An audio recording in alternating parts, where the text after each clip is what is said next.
28th degree, Knight of the Sun or Prince Adept Part 4, the Word of God, said the Indian philosophy, is the universal and invisible light, cognizable by the senses, that emits its blaze in the sun, moon, planets, and other stars.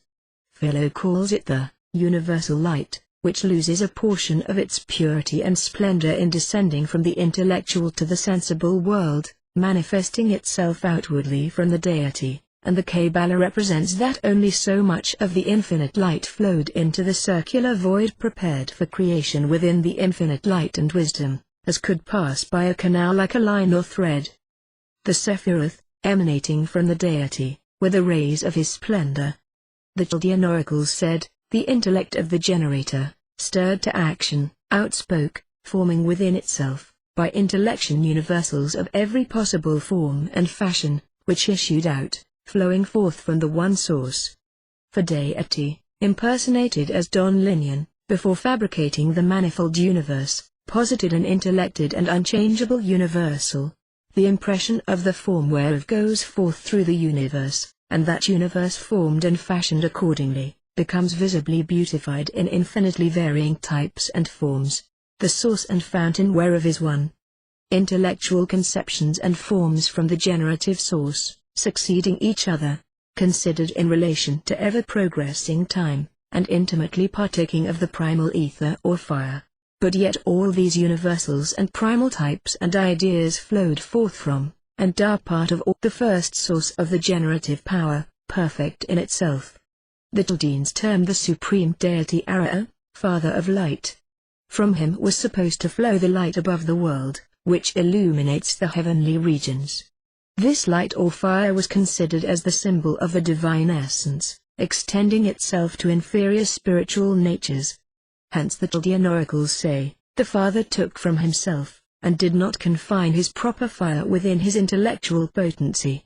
All things are begotten from one fire. The Sabins held that all inferior spiritual beings were emanations from the supreme deity, and therefore Proclus says, the progression of the gods is one and continuous, proceeding downward from the intelligible and latent unities, and terminating in the last partition of the divine cause. It is impossible to speak clearly of the divinity. Whoever attempts to express his attributes by the help of abstractions, confines himself to negatives, and at once loses sight of his ideas, in wandering through a wilderness of words.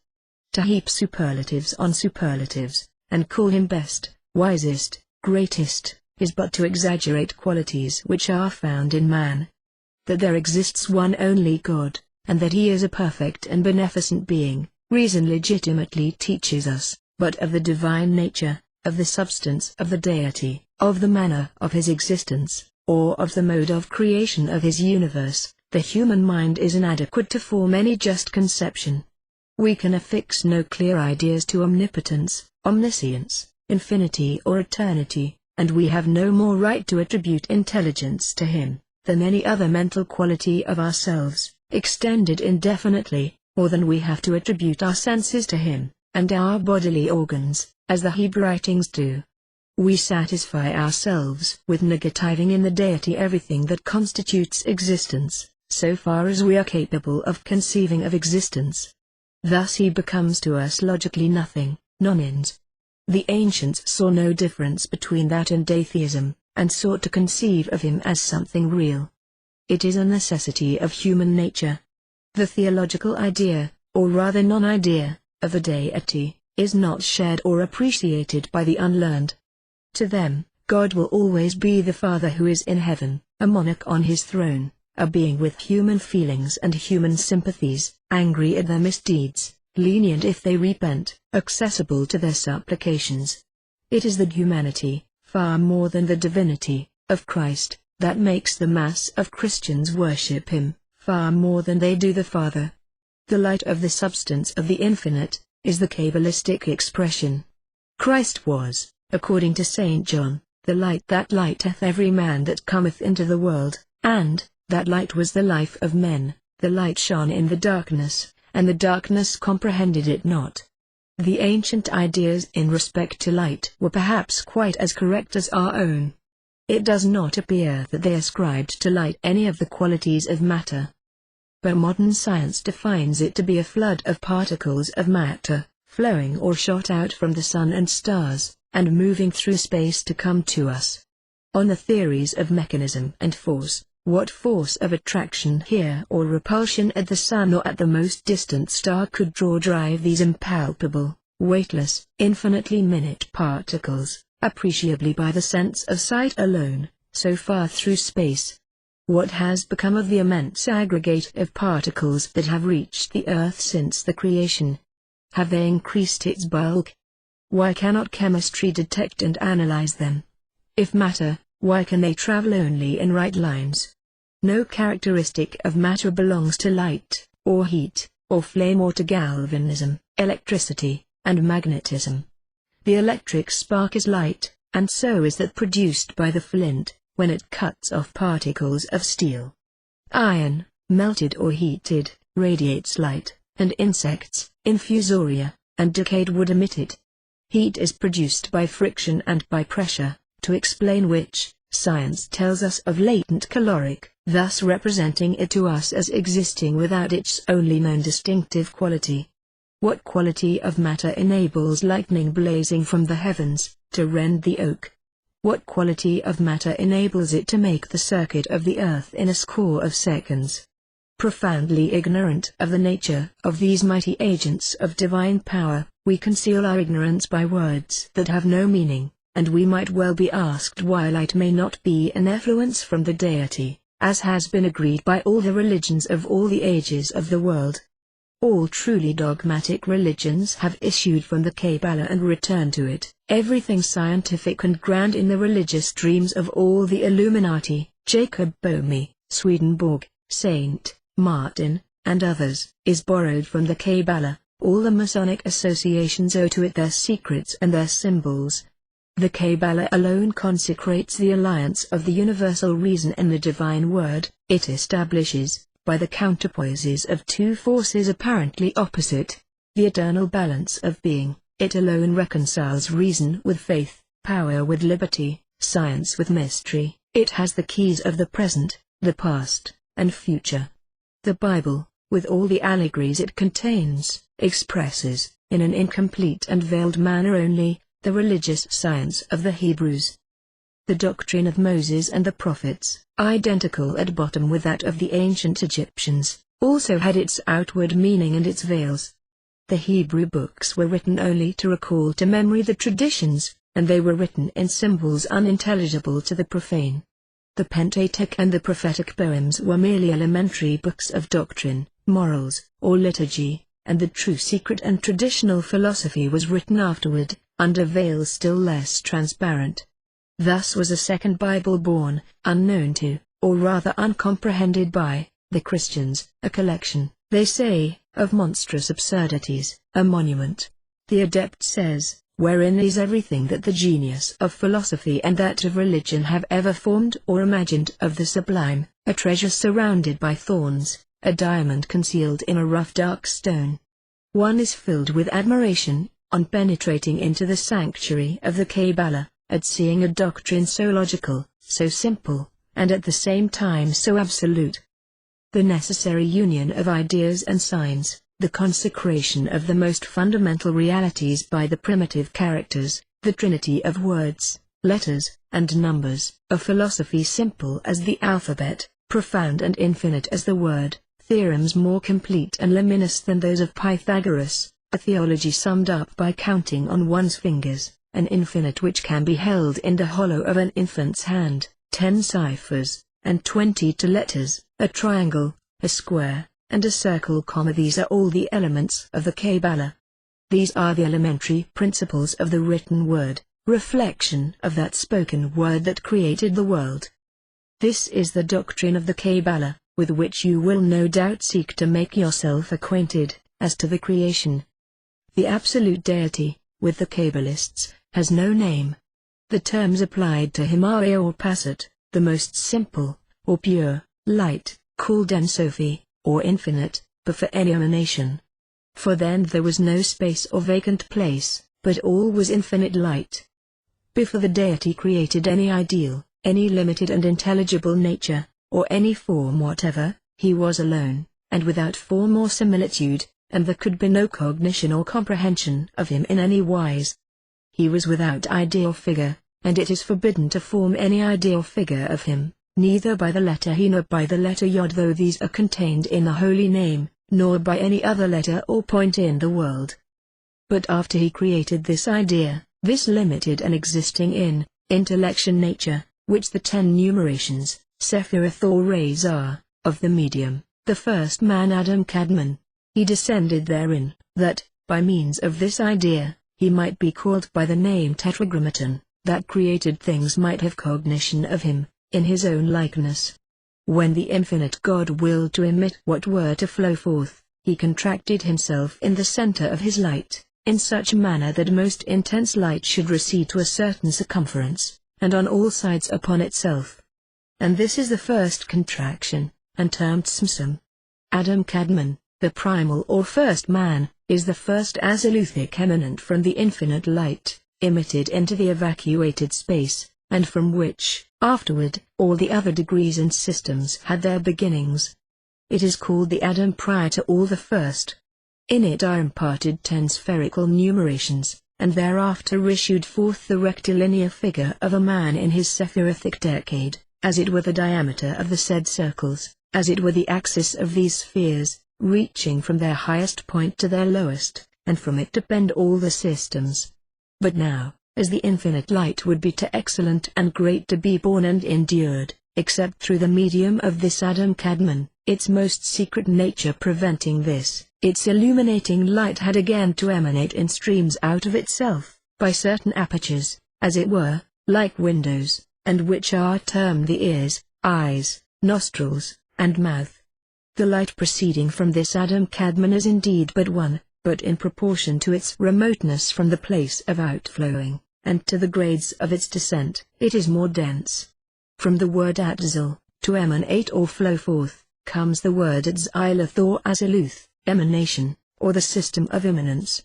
When the primal space was evacuated, the surrounding light of the infinite, and the light emitted into the void, did not touch each other, but the light of the infinite flowed into that void through a line or certain slender canal, and that light is the emanative and emitting principle, or the outflow and origin of emanation, but the light within the void is the eminent subordinate, and the two cohere only by means of the aforesaid line. Azaluth means specifically and principally the first system of the 4 Olamoth, worlds or systems, which is thence called the Azaluthic world. The 10 Sephirith of the general Azaluthic system are 10 Nekidoth or points. Ein Sof, or Ein Sof, is the title of the cause of causes, its meaning being, endless, because there is no limit to its loftiness, and nothing can comprehend it.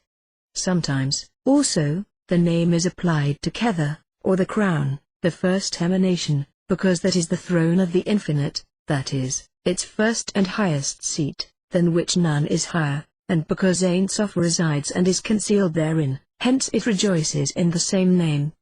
Before that anything was, says the Imkamelich, he, of his mere will, proposed to himself to make worlds. But at that time there was no vacant space for worlds, but all space was filled with the light of his substance, which he had with fixed limits placed in the center of himself, and of the parts whereof, and wherein, he was thereafter to effect a folding together. What then did the Lord of the Will, that most perfectly free agent, do? By his own estimation, he measured off within his own substance the width and length of a circular space to be made vacant, and wherein might be posited the worlds aforesaid, and of that light which was included within the circle so measured, he compressed and folded over a certain portion. And that light he lifted higher up, and so a place was left unoccupied by the primal light. But yet was not this space left altogether empty of that light, for the vestiges of the primal light still remained in the place where itself had been, and they did not recede therefrom. Before the emanations outflowed, and created things were created, the supreme light was infinitely extended, and filled the whole where nothing was, except that extended light, called A or Ein Sof, the light of the non-finite. When it came into the mind of the extended to will to make worlds, and by forth flowing to utter emanations, and to emit as light the perfection of his active powers, and of his aspects and attributes, which was the impelling cause of the creation of worlds, then that light, in some measure compressed, receded in every direction from a particular central point, and on all sides of it drew back, and so a certain vacuum was left, called void space, its circumference everywhere equidistant from that point which was exactly in the center of the space. A certain void place and space left in mid-infinite, a certain where was thereby constituted wherein emanations might be, and the created, the fashioned and the fabricated. This world of the garmenting, this circular vacant space, with the vestiges of the withdrawn light of the infinite yet remaining, is the inmost garment, nearest to his substance, and to it belongs the name Aorpanial, light of the countenance of God. An interspace surrounds this great circle, established between the light of the very substance, surrounding the circle on its outside, and the substance contained within the circle. This is called splendor excelsus, in contradistinction to simple splendor. This light, of the vestige of the garment, is said to be relatively to that of the vestige of the substance, like a point in the center of a circle. This light, a point in the center of the great light, is called ether, or space. This ether is somewhat more gross than the light, not so subtle though not perceptible by the senses, is termed the primal ether, extends everywhere. Philosophers call it the soul of the world. The light so forth shown from the deity, cannot be said to be severed or diverse from him, it is flashed forth from yet all continues to be perfect unity. The Sephiroth, sometimes called the persons of the deity, are his rays, by which he is enabled most perfectly to manifest himself. The introduction to the book Sohar says, the first compression was effected, in order that the primal light might be upraised, and a space become vacant. The second compression occurred when the vestiges of the removed light remaining were compressed into points, and that compression was effected by means of the emotion of joy, the deity rejoicing, it had already been said, on account of his holy people, the rafter to come into being, and their joy being vehement, and a commotion and exhilaration in the deity being caused by it, so that he flowed forth in his delight, and of his commotion an abstract power of judgment being generated, which is a collection of the letters generated by the points of the vestiges of light left within the circle. For he writes the finite expressions, or limited manifestations of himself upon the book, in single letters. Like as when water or fire, it had been said, is blown upon by the wind, it is wont to be greatly moved, and with flashes like lightning to smite the eyes, and gleam and coruscate hither and thither, even so the infinite was moved within himself, and shone and coruscated in that circle, from the center outward and again to the center, and that commotion we term exhilaration, and from that exhilaration, variously divided within himself, was generated the potency of determining the fashioning of the letters. Of that exhilaration, it had also been said, was generated the determination of forms, by which determination the infinite determined them within himself, as if by saying, let this sphere be the appointed place, wherein let all worlds be created. He, by radiating and coruscating, effected the points, so that their sparkling should smite the eyes like lightning. Then he combined diversely the single points, until letters were fashioned thereof, in the similitude and image of those wherewith the blessed had set forth the decrees of his wisdom. It is not possible to attain to an understanding of the creation of man, except by the mystery of letters, and in these worlds of the infinite is nothing, except the letters of the alphabet and their combinations. All the worlds are letters and names, but he who is the author of all, has no name. This world of the covering, or garment vestimenti, that is, the circular vacant space, with the vestiges of the removed light of the infinite still remaining after the first contraction and compression, is the inmost covering, nearest to his substance, and to this covering belongs the general name or penial, light of the countenance of God, by which we are to understand the light of the substance. And after this covering was effected, he contracted it, so as to lift up the lower moiety. And this is the third contraction, and in this manner he made vacant a space for the worlds, which had not the capacity to use the great light of the covering, the end whereof was lucid and excellent as its beginning. And so, by drawing up the lower half and half the letters, are made the male and female, that is, the anterior and posterior adhering mutually to one another.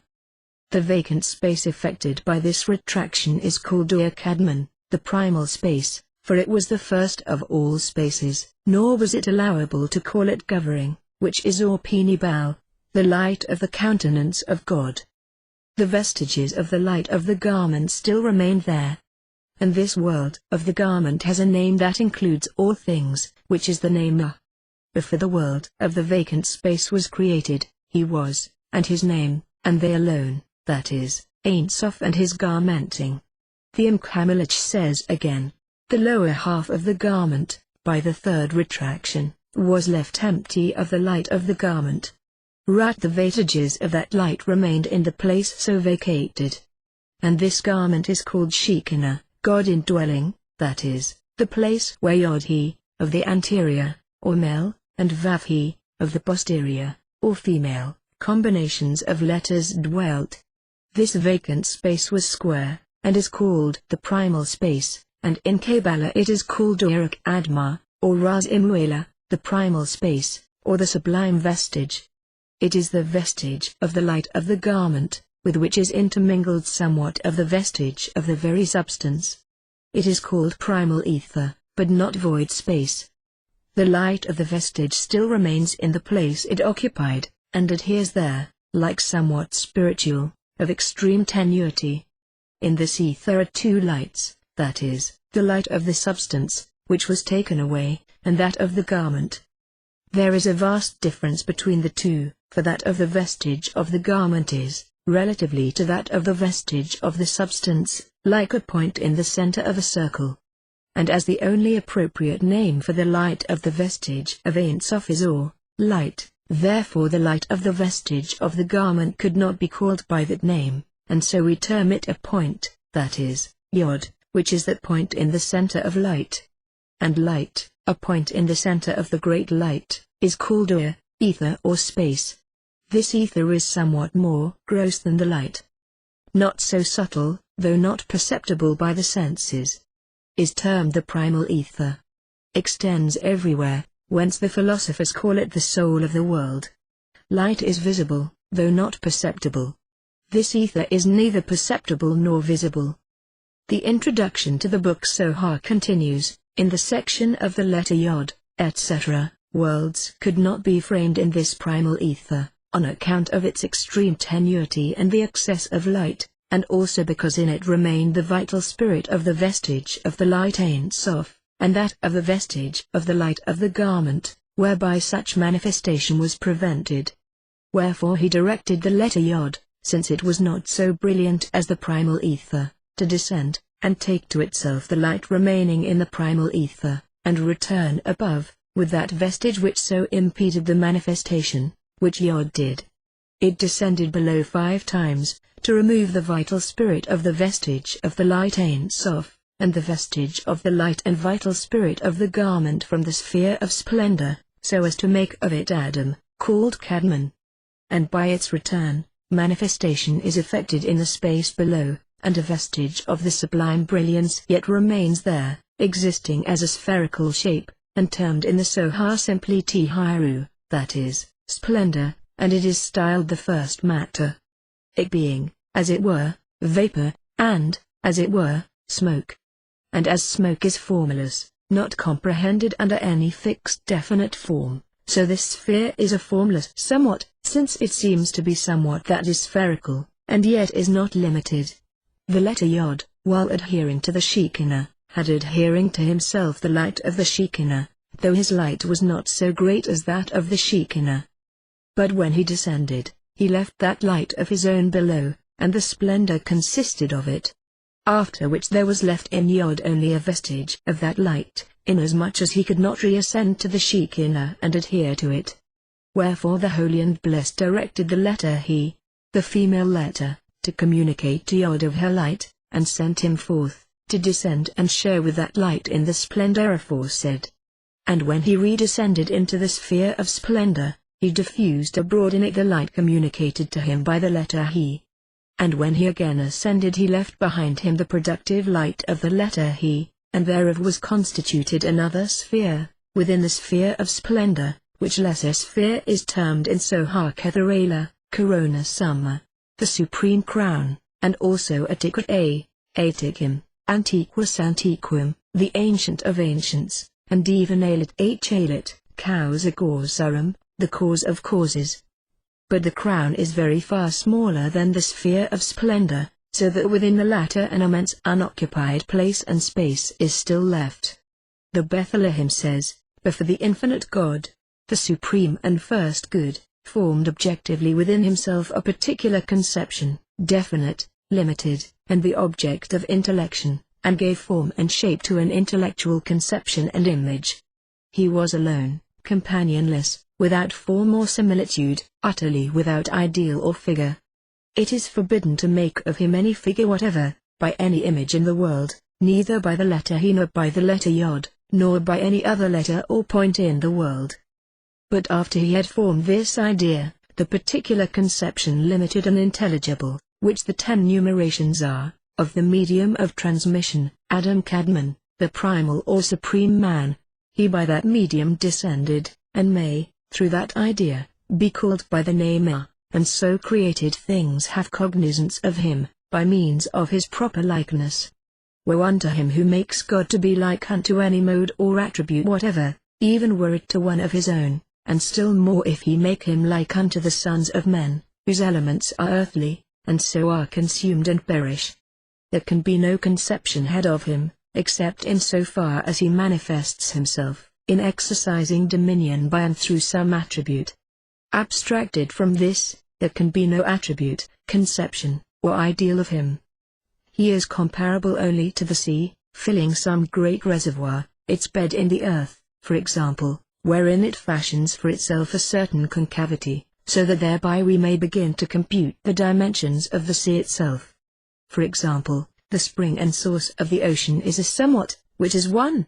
If from this source or spring there issues forth a certain fountain, proportioned to the space occupied by the sea in that hemispherical reservoir, such as is the letter Yod, for the source of spring is the first somewhat, and the fountain that flows forth from it is the second.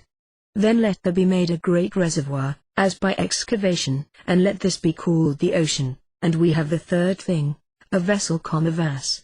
Now let this great reservoir be divided into 7 beds of rivers, that is, into 7 oblong reservoirs, so that from this ocean the waters may flow forth in 7 rivers, and the source, fountain, and ocean thus make 10 in all. The cause of causes made 10 numerations, and called the source of spring Kether, Corona, the crown, in which the idea of circularity is involved, for there is no end to the outflow of light, and therefore he called this, like himself, endless, for this also, like him, has no similitude or configuration, nor hath it any vessel or receptacle wherein it may be contained, or by means whereof any possible cognizance can be had of it.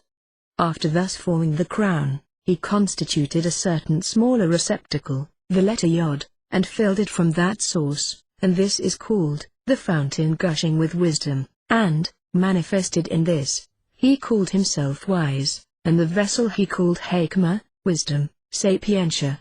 Then he also constituted a great reservoir, which he called the ocean, and to it he gave the name of Bina, understanding, intelligentia. In this he characterized himself as intelligent or conceiver. He is indeed the absolutely wise and intelligent, but Hakma is not absolute wisdom of itself, but is wise by means of Bina, who fills himself from it, and if this supply were taken from it, would be dry and unintelligent. And thereupon 7 precious vessels become, to which are given the following names: Jedula, magnificence or benignity, or caste, mercy; Jebura, austerity, rigor or severity; Tepharoth, beauty; Metarch, victory; Hod, glory; Yesod, foundation or basis; and Malakoth, rule, reign, royalty, dominion or power. And in Jedula he took the character of great and benignant, in Jebura, of severe, in Tepharoth, of beautiful, in Netzach, of overcoming, in Hod, of our glorious author, in Yesod, of just, by Yesod all vessels and worlds being upheld, and in Malakath he applied to himself the title of king. These numerations or sephiroths are held in the Kabbalah to have been originally contained in each other, that is, Kether contained the 9 others, Hakma contained Bina, and Bina contained the last 7. For all things, says the commentary of Rabbi Jizjak Law, in a certain most abstruse manner, consist or reside and are contained in Bina, and it projects them, and sends them downward, species by species, into the several worlds of emanation, creation, formation, and fabrication, all whereof are derived from what are above them, and are termed their outflowings, for, from the potency which was their state there, they descend into actuality. The introduction says, it is said in many places in the Zohar, that all things that emanate or are created have their root above. Hence also the 10 Sephiroth have their root above, in the world of the garment, with the very substance of him. And Ein Sof had full consciousness and appreciation, prior to their actual existence, of all the grades and impersonations contained unmanifested within himself, with regard to the essence of each, and its domination then in potency.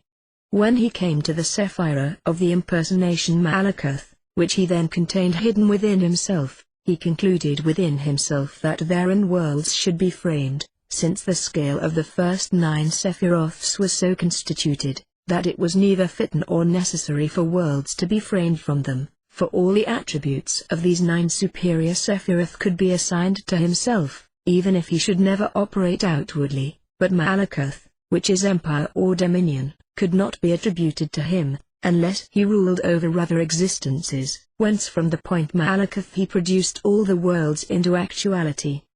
These circles are 10 in number. Originated by points, they expanded in circular shape. 10 circles, under the mystery of the 10 Sephiroth, and between them 10 spaces, whence it appears that the sphere of splendor is in the center of the space Malakath of the first occult Adam. The first Adam, in the 10 circles above the splendor, is called the first occult Adam, and in each of these spaces are formed many thousand worlds. The first Adam is involved in the primal ether, and is the analog of the world Bina. Again the introduction repeats the first and second descent of Yod into the vacated space, to make the light the less great and subtle, the constitution of the Tihiru, splendor, from the light left behind there by him, the communication of light to him by the female letter He, the emission by him of that light, within the sphere of splendor, and the formation thereof, within the sphere, of a certain sphere called the Supreme Crown, Corona Summa, Kether, wherein were contained, in potence, all the remaining numerations, so that they were not distinguishable from it. Precisely as in man exist the 4 elements, in potence specifically undistinguishable, so in this corona were in potence all the 10 numerations, specifically undistinguishable. This crown, it is added, was called, after the restoration, the cause of causes, and the ancient of the ancients. The point, Kether, adds the introduction, was the aggregate of all the 10. When it first emanated, it consisted of all the 10, and the light which extended from the emanative principle simultaneously flowed into it, and beheld the 2 universals, that is, the unities out of which manifoldness flows, as, for example, the idea, within the deity, of humanity as a unit, out of which the individuals were to flow, the vessel or receptacle containing this emitted light, and the light itself within it. And this light is the substance of the point Kether, for the will of God is the soul of all things that are. The Ein Sofic light, it had said, was infinite in every direction, and without end or limit.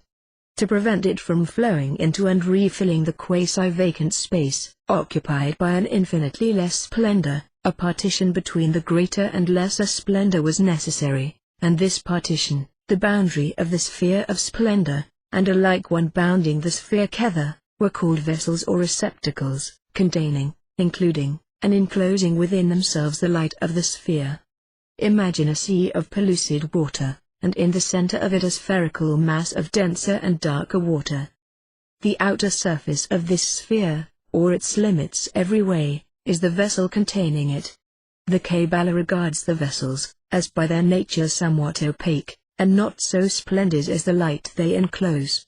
The contained light is the soul of the vessels, and is active in them, like the human soul in the human body. The light of the emanative principle, Ein Sof, inheres in the vessels, as their life, internal light, and soul. Kether emanated, with its very substance, at the same time as substance and vessel, in like manner as the flame is annexed to the live coal, and as the soul pervades, and is within, the body. All the numerations were potentially contained in it. And this potentiality is thus explained: when a woman conceives, a soul is immediately sent into the embryo which is to become the infant, in which soul are then, potentially, all the members and veins of the body, which afterward, from that potency of the soul, become in the human body of the child to be born. Then the wisdom of God commanded that these numerations potentially in Kether, should be produced from potentiality into actuality, in order that worlds might consist, and he directed Yod again to descend, and to enter into and shine within Kether, and then to reascend, which was so done. From which illumination and reascension, all the other numerations, potentially in Kether, were manifested and disclosed, but they continued still compacted together, remaining within Kether in a circle. When God willed to produce the other emanations or numerations from Kether, it is added, he sent Yod down again, to the upper part of Kether, one half of him to remain without and one half to penetrate within the sphere of Kether. Then he sent the letter Vav into the splendor, to pour out its light on Yod, and thus Yod received light from Vav, and thereby so directed his countenance that it should illuminate and confer exceeding great energy on Hakma, which yet remained in Kether, so giving it the faculty to proceed forth therefrom, and that it might collect and contain within itself, and to reveal, all the other 8 numerations, until that time in Kether. The sphere of Kether opened, and thereout issued Hakma, to remain below Kether, containing in itself all the other numerations. By a similar process, Bina, illuminated within Hakma by a second Yod, issued forth out of Hakma, having within itself the 7 lower numerations. And since the vessel of Bina was excellent, and coruscated with rays of the color of sapphire, and was so nearly of the same color as the vessel of Hakma that there was scarcely any difference between them, hence it would not quietly remain below Hakma, but rose, and placed itself on his left side. And because the light from above profusely flowed into and accumulated in the vessel of Hakma, to so great an extent that it overflowed, and escaped, coruscating, outside of that vessel, and, flowing off to the left, communicated potency and increase to the vessel of Bina. For Bina is female. Bina, therefore, by means of this energy that flowed into it from the left side of Hakma, by virtue of the second Yod, came to possess such virtue and potency, as to project beyond itself the 7 remaining vessels contained within itself, and so emitted them all, continuously, one after the other. All connected and linked one with the other, like the links of a chain. 3 points first emanated, one under the other, Kether, Hakma, and Bina, and, so far, there was no copulation. But afterward the positions of Hakma and Bina changed, so that they were side by side, Kether remaining above them, and then conjunction of the male and female, Abba and Imma, father and mother, as points. He, from whom all emanated, created Adam Kadmon, consisting of all the worlds, so that in him should be somewhat from those above, and somewhat from those below. Hence in him was Nefesh, psyche, anima infima, the lowest spiritual part of man, soul, from the world Isaiah, which is one letter He of the Tetragrammaton, Rak, spirit is, anima media, the next higher spiritual part, or spirit, from the world Yeziara, which is the Vav of the Tetragrammaton, Neshchama, the highest spiritual part, mens or anima superior, from the world Briah, which is the other letter He, and Neshchama Lerneshchama, from the world Tzailuth, which is the Yod of the Tetragrammaton. And these letters, the Sephiroth, were changed from the spherical form into the form of a person, the symbol of which person is the balance, it being male and female. Hakma on one side, Bina on the other, and Kether over them, and so Jedula on one side, Jebra on the other, and Teferath under them. The Book Omshchim says, "So hold that the 10 Sephiroth succeeded one another in 10 degrees, one above the other, in regular gradation, one connected with the other in a direct line, from the highest to the lowest." Others hold that they issued forth in 3 lines, parallel with each other, one on the right hand, one on the left, and one in the middle, so that, beginning with the highest and going down to the lowest, Hakma, Caste, or Jedula, and Netzach are one over the other, in a perpendicular line, on the right hand, Bina, Jebra, and Hod on the left, and Kether, Teferath, Yesod, and Malakoth in the middle, and many hold that all the 10 subsist in circles, one within the other, and all homocentric. It is also to be noted, that the Sephirothic tables contain still another numeration, sometimes called also a Sephira, which is called Dath, cognition. It is in the middle, below Hakma and Bina, and is the result of the conjunction of these two. To Adam Kadmon, the idea of the universe, the Kabbalah assigns a human form. In this, Kether is the cranium, Hakma and Bina the 2 lobes of the brain, Jedula and Jebra the 2 arms, Teferath the trunk, Netzach and Hod the thighs, Yesod the male organ, and Malkuth the female organ, of generation. Yod is Hakma, and he Bina, Vav is Teferath, and the last he, Malkuth. The whole, say the books Mysterii or of Occultation, is thus summed up. The intention of God the Blessed was to form impersonations, in order to diminish the light. Wherefore he constituted, in macroprosopos, Adam Kadmon, or Arakingpin, 3 heads. The first is called, the head whereof is no cognition, the second, the head of that which is non-existent, and the third, the very head of macroprosopos, and these 3 are Corona, Sapientia, and Informatio, Kether, Hakma, and Bine, existent in the corona of the world of emanation, or in macroprosopos, and these 3 are called in the Sohatic Akadischa, Senex Sanctissimus, the most holy ancient. But the 7 inferior royalties of the first Adam are called, the Ancient of Days, and this Ancient of Days is the internal part, or soul, of macroprosopos. The human mind has never struggled harder to understand and explain to itself the process of creation, and of divine manifestation, and at the same time to conceal its thoughts from all but the initiated, than in the Kabbalah. Hence, much of it seems at first like jargon. Macroprosopos or Adam Kadmon is, we have said, the idea intellectual aggregate of the whole universe, include and contained unevolved in the manifested deity, himself ye contained unmanifested in the absolute. The head, Kether, whereof is no cognition, is the will of the deity, or the deity as will. Hakma, the head, of that which is non-existent, the generative power of begetting or producing thought, yet in the deity, not in action, and therefore non-existent. Bina, the very or actual head, of macroprosopos, is the productive intellectual capacity, which, impregnated by Hakma, is to produce the thought. This thought is Dath, or rather, the result is intellection, thinking, the unity, of which thoughts are the manifold outflowings. This may be illustrated by a comparison. Pain, in the human being, is a feeling or sensation. It must be produced.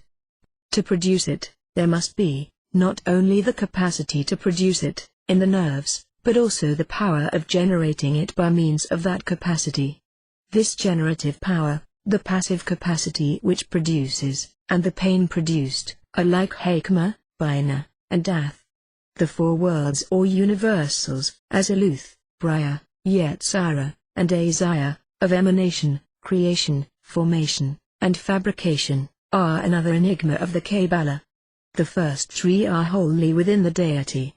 The first is the universe, as it exists potentially in the deity, determined and imagined, but as yet wholly formless and undeveloped, except so far as it is contained in his emanations. The second is the universe in idea, distinct within the deity, but not invested with forms, a simple unity. The third is the same universe in potence in the deity, unmanifested, but invested with forms, the idea developed into manifoldness and individuality, and succession of species and individuals, and the fourth is the potentiality become the actuality, the universe fabricated, and existing as it exists for us.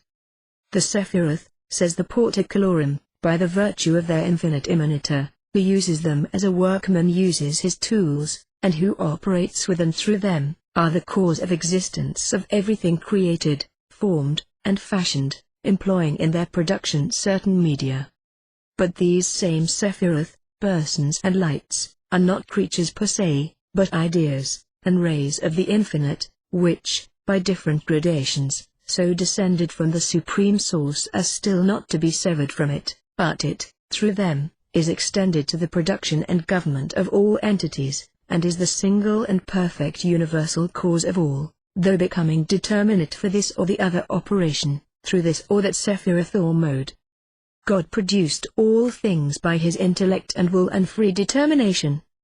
He willed to produce them by the mediation of his Sephiroth, and persons, by which he is enabled most perfectly to manifest himself, and that the more perfectly, by producing the causes themselves, and the causes of causes, and not merely the viler effects. God produced, in the first originate, all the remaining causates.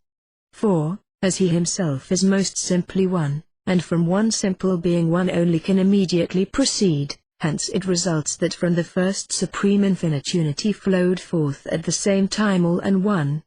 One, that is, in so far as flowing from the most simple unity, and being like unto it, but also all, in so far as, departing from that perfect singleness which can be measured by no other singleness, it became, to a certain extent, manifold, though still absolute and perfect.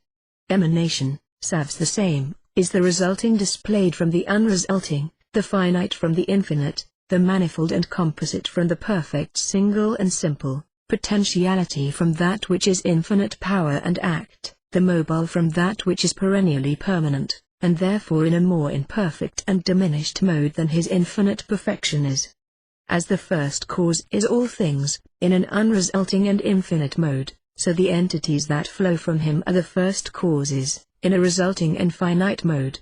The necessary entity, subsisting of itself, as it cannot be dissevered into the manifold, yet becomes, as it were, multiplied in the causates, in respect of their nature, or of the subsistences, vessels, and openings assigned to them, whereby the single and infinite essence, being enclosed or comprehended in these limits, bounds, or externalnesses, takes on itself definiteness of dimension, and becomes itself manifold, by the manifoldness of these envelopes.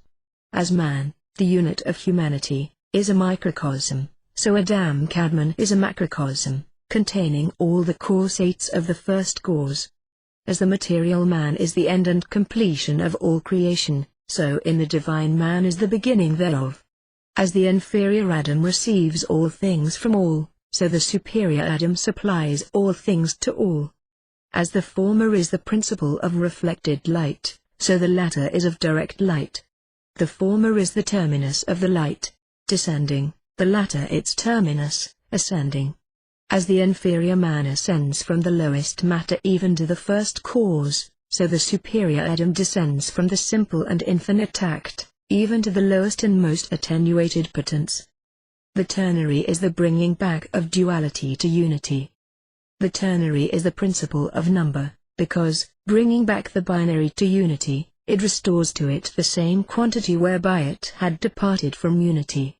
It is the first odd number, containing in itself the first even number and the unit, which are the father and mother of all numbers, and it has in itself the beginning, middle, and end. Now, Adam Kadmon emanated from the absolute unity, and so is himself a unit. But he also descends and flows downward into his own nature, and so is duality. Again, he returns to the unity, which he hath in himself, and to the highest, and so is the ternary and quaternary. And this is why the essential name has 4 letters, 3 different ones, and one of them once repeated, since the first he is the wife of the odd, and the second he is the wife of the Vav.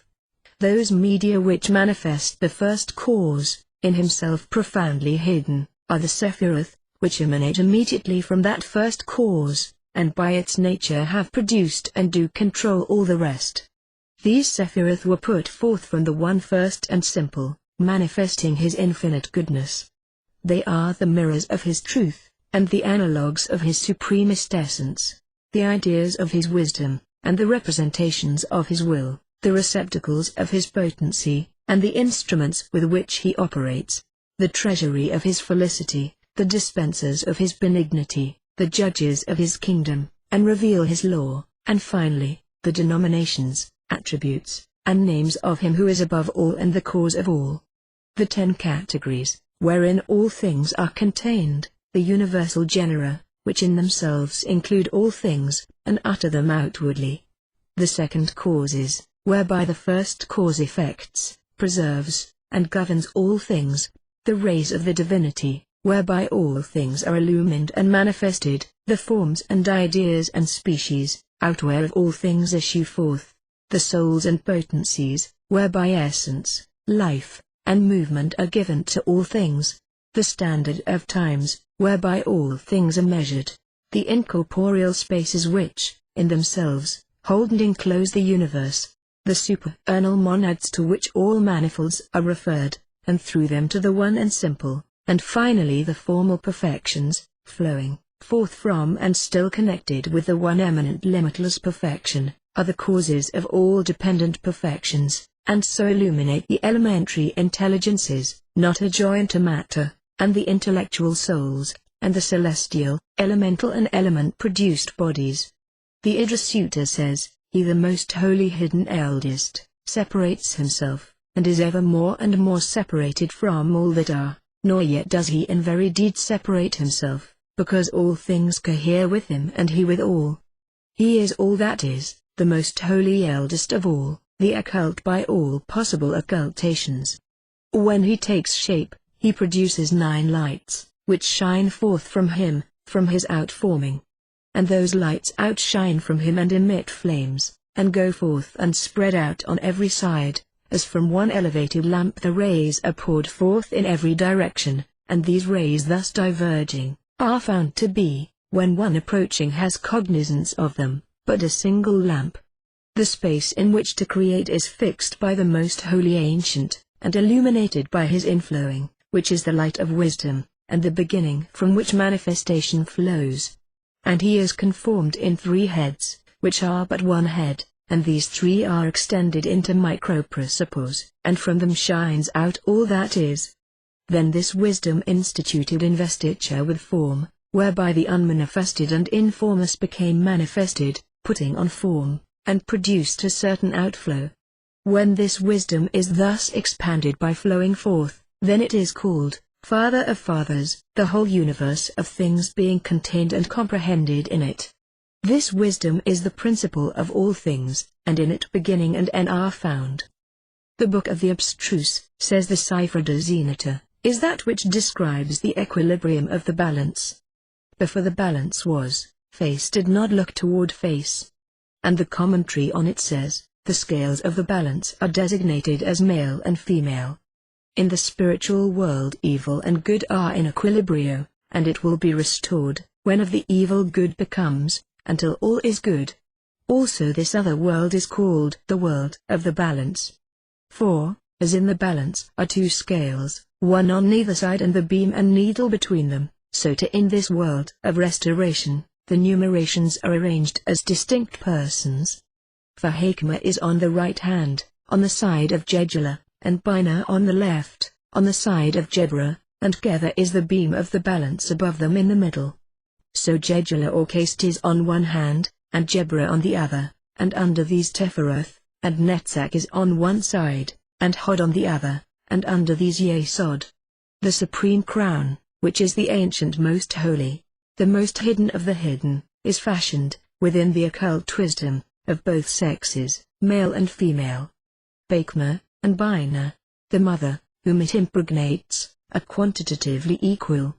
Wisdom and the mother of intellection go forth at once and dwell together, For when the intellectual power emanates, the productive source of intellection is included in him.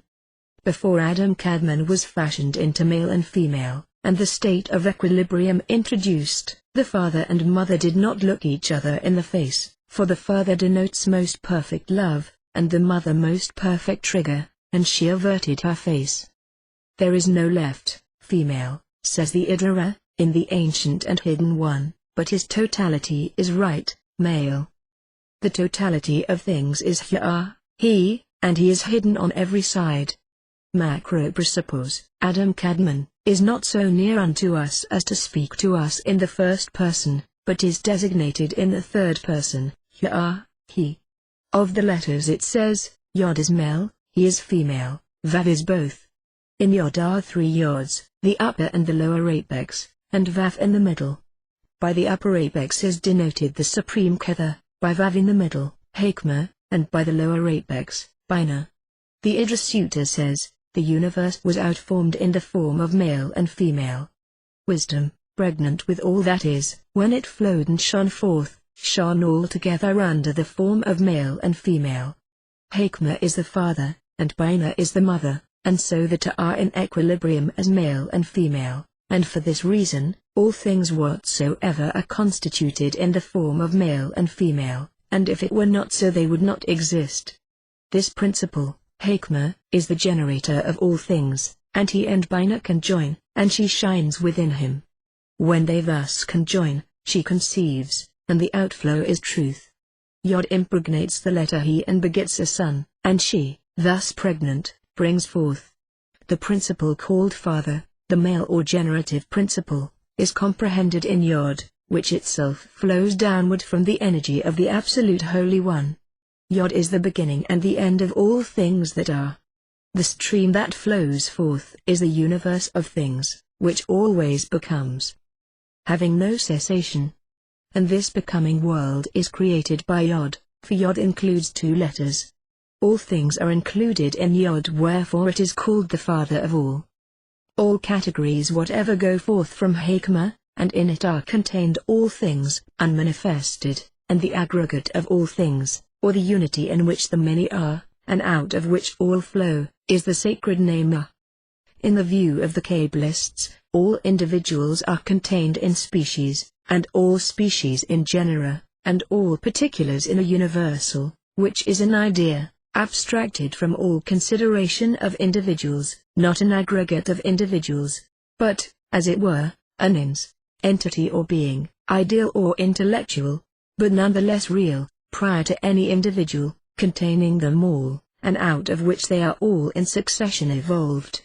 If this discontents you, reflect that, supposing the theory correct, that all was originally in the deity, and that the universe has proceeded forth from him, and not been created by him out of nothing, the idea of the universe, existing in the deity before its outflow, must have been as real as the deity himself.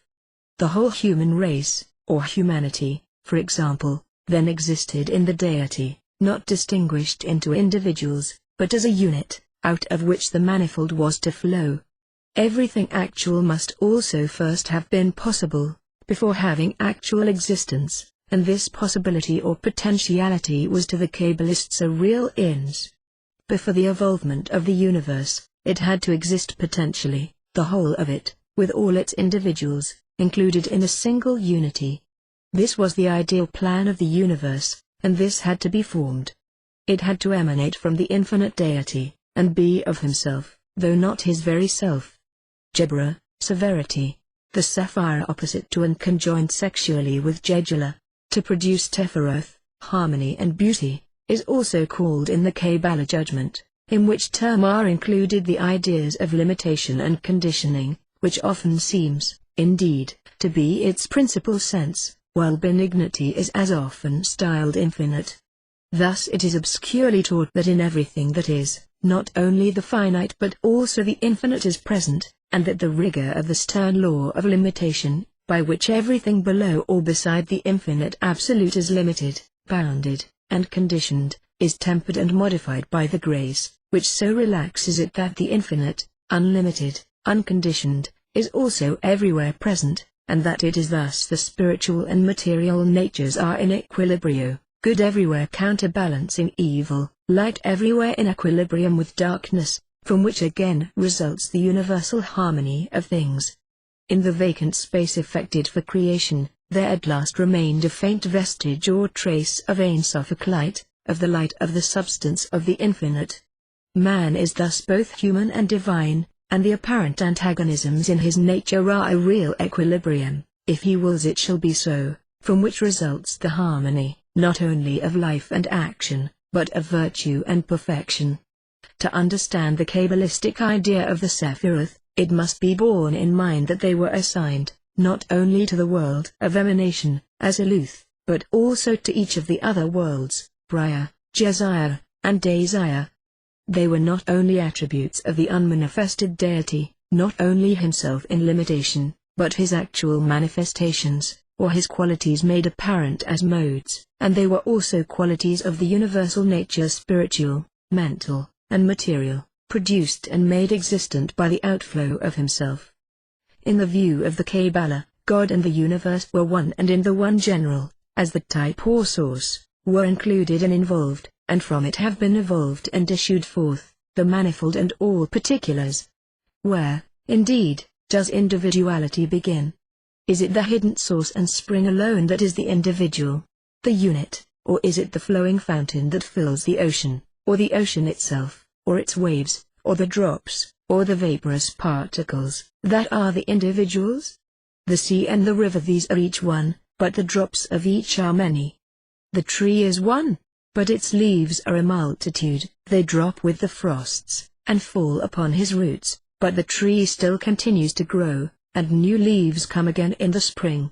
Is the human race not the tree, and are not individual men the leaves?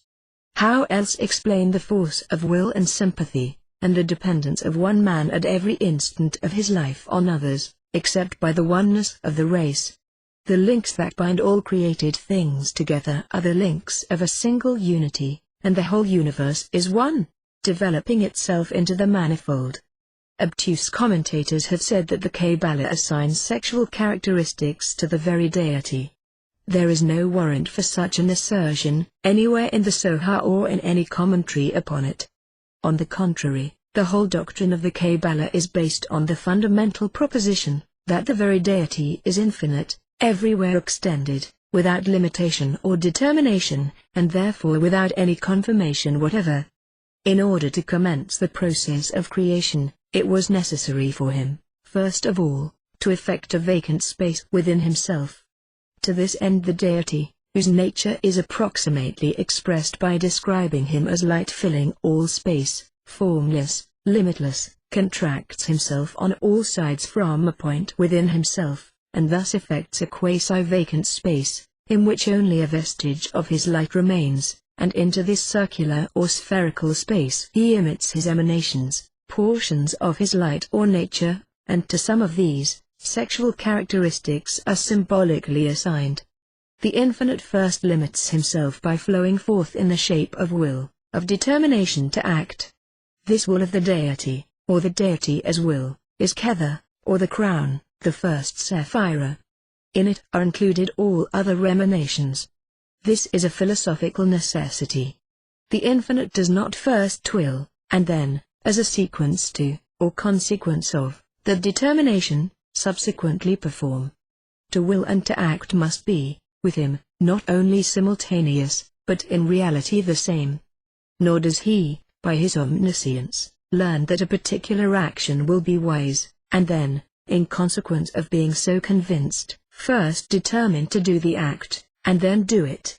His wisdom and his will, also, act simultaneously, and, with him, to decide that it was wise to create, was to create. Thus his will contains in itself all the Sephiroth. This will, determining him to the exercise of intellection, to thought, to frame the idea of the universe, caused the power in him to excite the intellectual faculty to exercise, and was that power itself, which had flowed forth from Ein Sof as will, now flows forth as the generative power to beget intellectual action in the intellectual faculty, or intelligence, Bina. The act itself, the thought, The intellection, producing the idea, is death, and as the text of the Cipher de Zenita says, the power and faculty, the generative and productive, the active and passive, the will and capacity, which unite to produce that act of reflection or thought or intellection, are always in conjunction. As is elsewhere said in the Kabbalah, both of them are contained and essentially involved in the result. And the will, as wisdom or intellectual power, and the capacity or faculty, are really the father and mother of all that is, for to the creation of anything, it was absolutely necessary that the Infinite should form for himself and in himself, an idea of what he willed to produce or create, and, as there is no time with him, to will was to create, to plan was to will and to create, and in the idea, the universe impotence, the universal succession of things was included. Henceforward all was merely evolution and development. Netzach and Hod, the seventh and eighth Sephiroth, are usually called in the Kabbalah, victory and glory. Netzach is the perfect success, which, with the deity, to whom the future is present, attends, and to his creatures is to result, from the plan of equilibrium everywhere adopted by him. It is the reconciliation of light and darkness, good and evil, free will and necessity, God's omnipotence and man's liberty, and the harmonious issue and result of all, without which the universe would be a failure. It is the inherent perfection of the deity, manifested in his idea of the universe, and in all the departments or worlds, spiritual, mental, or material, of that universe. But it is that perfection regarded as the successful result, which it both causes or produces and is, the perfection of the plan being its success. It is the prevailing of wisdom over accident, and it, in turn, both produces and is the glory and laudation of the great infinite contriver, whose plan is thus successful and victorious. From these two, which are one, from the excellence and perfection of the divine nature and wisdom, considered as success and glory, as the opposites of failure and mortification, results what the Kabbalah, styling it Yesod, foundation or basis, characterizes as the generative member of the symbolical human figure by which the 10 Sephiroth are represented, and from this flows Malakuth, empire, dominion, or rule. Yesod is the stability and permanence, which would, in ordinary language, be said to result from the perfection of the idea or intellectual universal, out of which all particulars are evolved, from the success of that scheme, and the consequent glory or self-satisfaction of the deity. But which stability and permanence that perfection, success, and glory really is, since the deity, infinitely wise, and to whom the past, present, and future were and always will be one now, and all space one here, had not to await the operation and devolution of his plan, as men do the result of an experiment, in order to see if it would succeed, and so to determine whether it should stand, and be stable and permanent, or fall and be temporary. Its perfection was its success, his glory, its permanence and stability, and the attributes of permanence and stability belong, like the others, to the universe, material, mental, spiritual, and real, because and as they belong to the Infinite himself. This stability and permanence causes continuance and generates succession. It is perpetuity, and continuity without solution, and by this continuous succession, whereby out of death comes new life, out of dissolution and resolution comes reconstruction, necessity and fatality result as a consequence, that is to say, the absolute control and dominion, Malakuth, of the infinite deity over all that he produces, and over chance and accident, and the absolute non-existence in the universe, in time and in space, of any other powers or influences than those which, proceeding from him, are and cannot not be perfectly submissive to his will. This results, humanly speaking, but in reality, the perfection of the plan, which is its success, his glory, and its stability, is also his absolute autocracy, and the utter absence of chance, accident, or antagonism. And, as the infinite wisdom or absolute reason rules in the divine nature itself, so also it does in its emanations, and in the worlds or systems of spirit, soul, and matter, in each of which there is as little chance or accident or unreasoning fate, as in the divine nature unmanifested. This is the Kabbalistic theory as to each of the four worlds. First, of the divine nature, or divinity itself, quantitatively limited and determined, but not manifested into entities, which is the world of emanation. 2d, of the first entities, that is, of spirits and angels, which is the world of creation. 3d, of the first forms, souls, or psychical natures, which is the world of formation or fashioning, and, 4th, of matter and bodies, which is the world of fabrication, or, as it were, of manufacture. In each of these the deity is present, as, in, and through the 10 Sephiroth. First of these, in each, is Kether, the crown, ring, or circlet, the head. Next, in that head, as the 2 hemispheres of the brain, are Hakma and Bina, and their result and progeny, Death. These 3 are found also in the spiritual world, and are universals in the psychical and material world, producing the lower Sephiroth. Then follow, in perfect equilibrium, law and equity, justice and mercy, the divine infinite nature and the human finite nature, good and evil, light and darkness, benignity and severity. The male and the female again, as Hakma and Bina are, mutually tempering each other, and by their intimate union producing the other Sephiroth. The whole universe, and all the succession of entities and events were present to the infinite, but for any act of creation, and his benignity and leniency, tempering and qualifying the law of rigorous justice and inflexible retribution, enabled him to create, because, but for it, and if he could not but have administered the strict and stern law of justice, that would have compelled him to destroy, immediately after its inception, the universe he purposed to create, and so would have prevented its creation. This leniency, therefore, was, as it were, the very essence and quintessence of the permanence and stability of the plan of creation, and part of the very nature of the deity. The Kabbalah, therefore, designates it as light and whiteness, by which the very substance of deity is symbolized. With this agree Paul's ideas as to law and grace, for Paul had studied the Kabbalah at the feet of Gamaliel the rabbi. With this benignity, the autocracy of the dominion and control of the deity is imbued and interpenetrated. The former, poured, as it were, into the latter, is an integral and essential part of it, and causes it to give birth to the succession and continuance of the universe.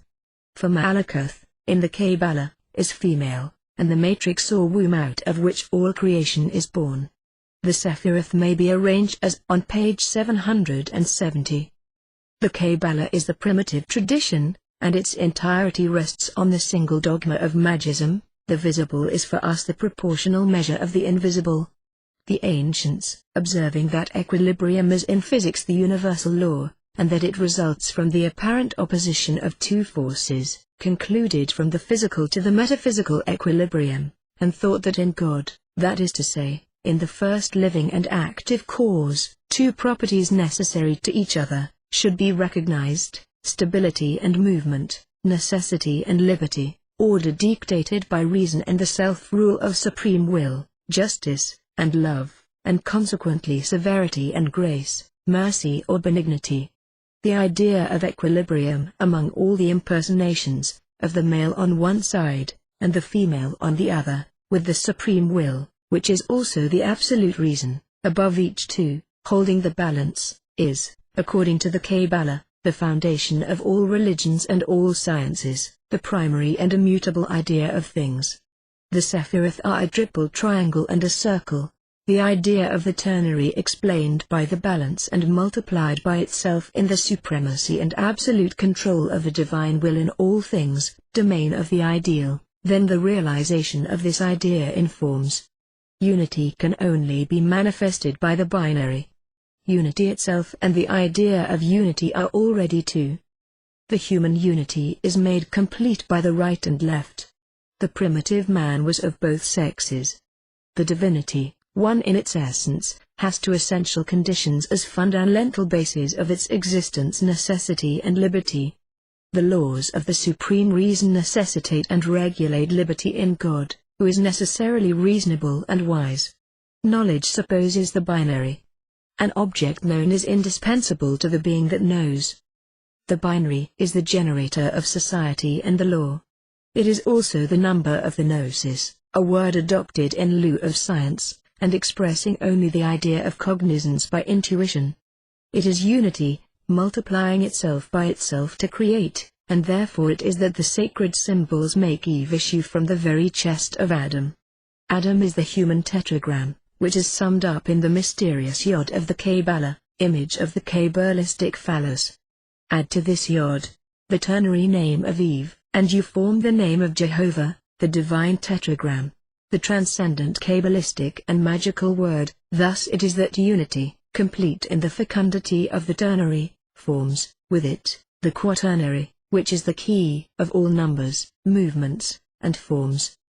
The square, turning upon itself, produces the circle equal to itself, and the circular movement of 4 equal angles turning around one point, is the quadrature of the circle.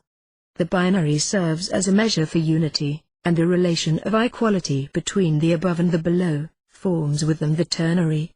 To us, creation is mechanism, to the ancients it was generation. The world-producing egg figures in all cosmogonies, and modern science has discovered that all animal production is oviparous.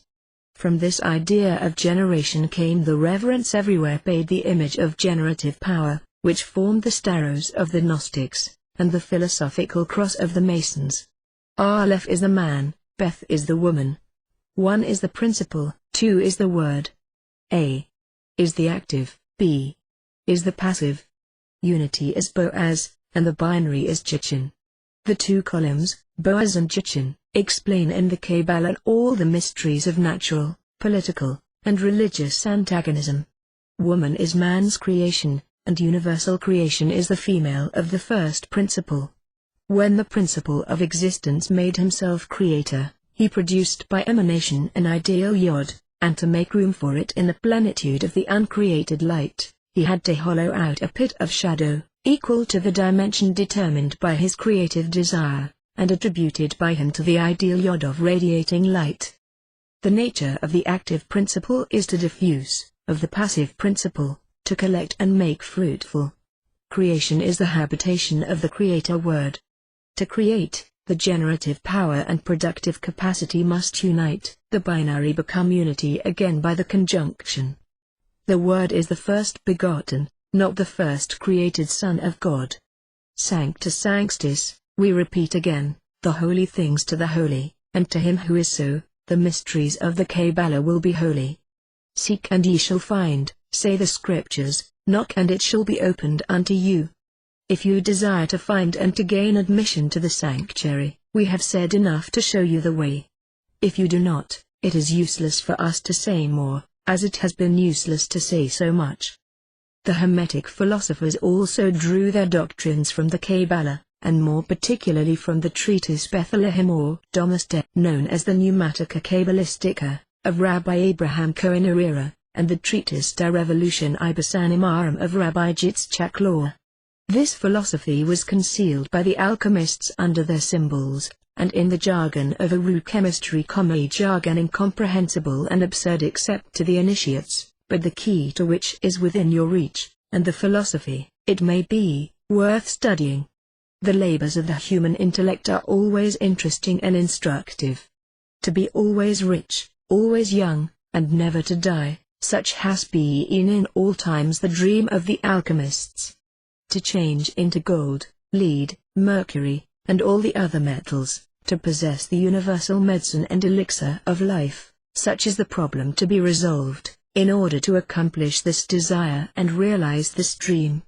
Like all the mysteries of magism, the secrets of the great work have a threefold signification. They are religious, philosophical, and natural. The philosophical gold, in religion, is the absolute and supreme reason. In philosophy, it is the truth, invisible nature, the sun, in the subterranean and mineral world, the most perfect and pure gold. It is for this that the pursuit of the great work is called the search for the absolute, and the work itself, the work of the Sunday. All the masters of the science admit that it is impossible to attain the material results, unless there are found in the two higher degrees all the analogies of the universal medicine and of the philosophical stone.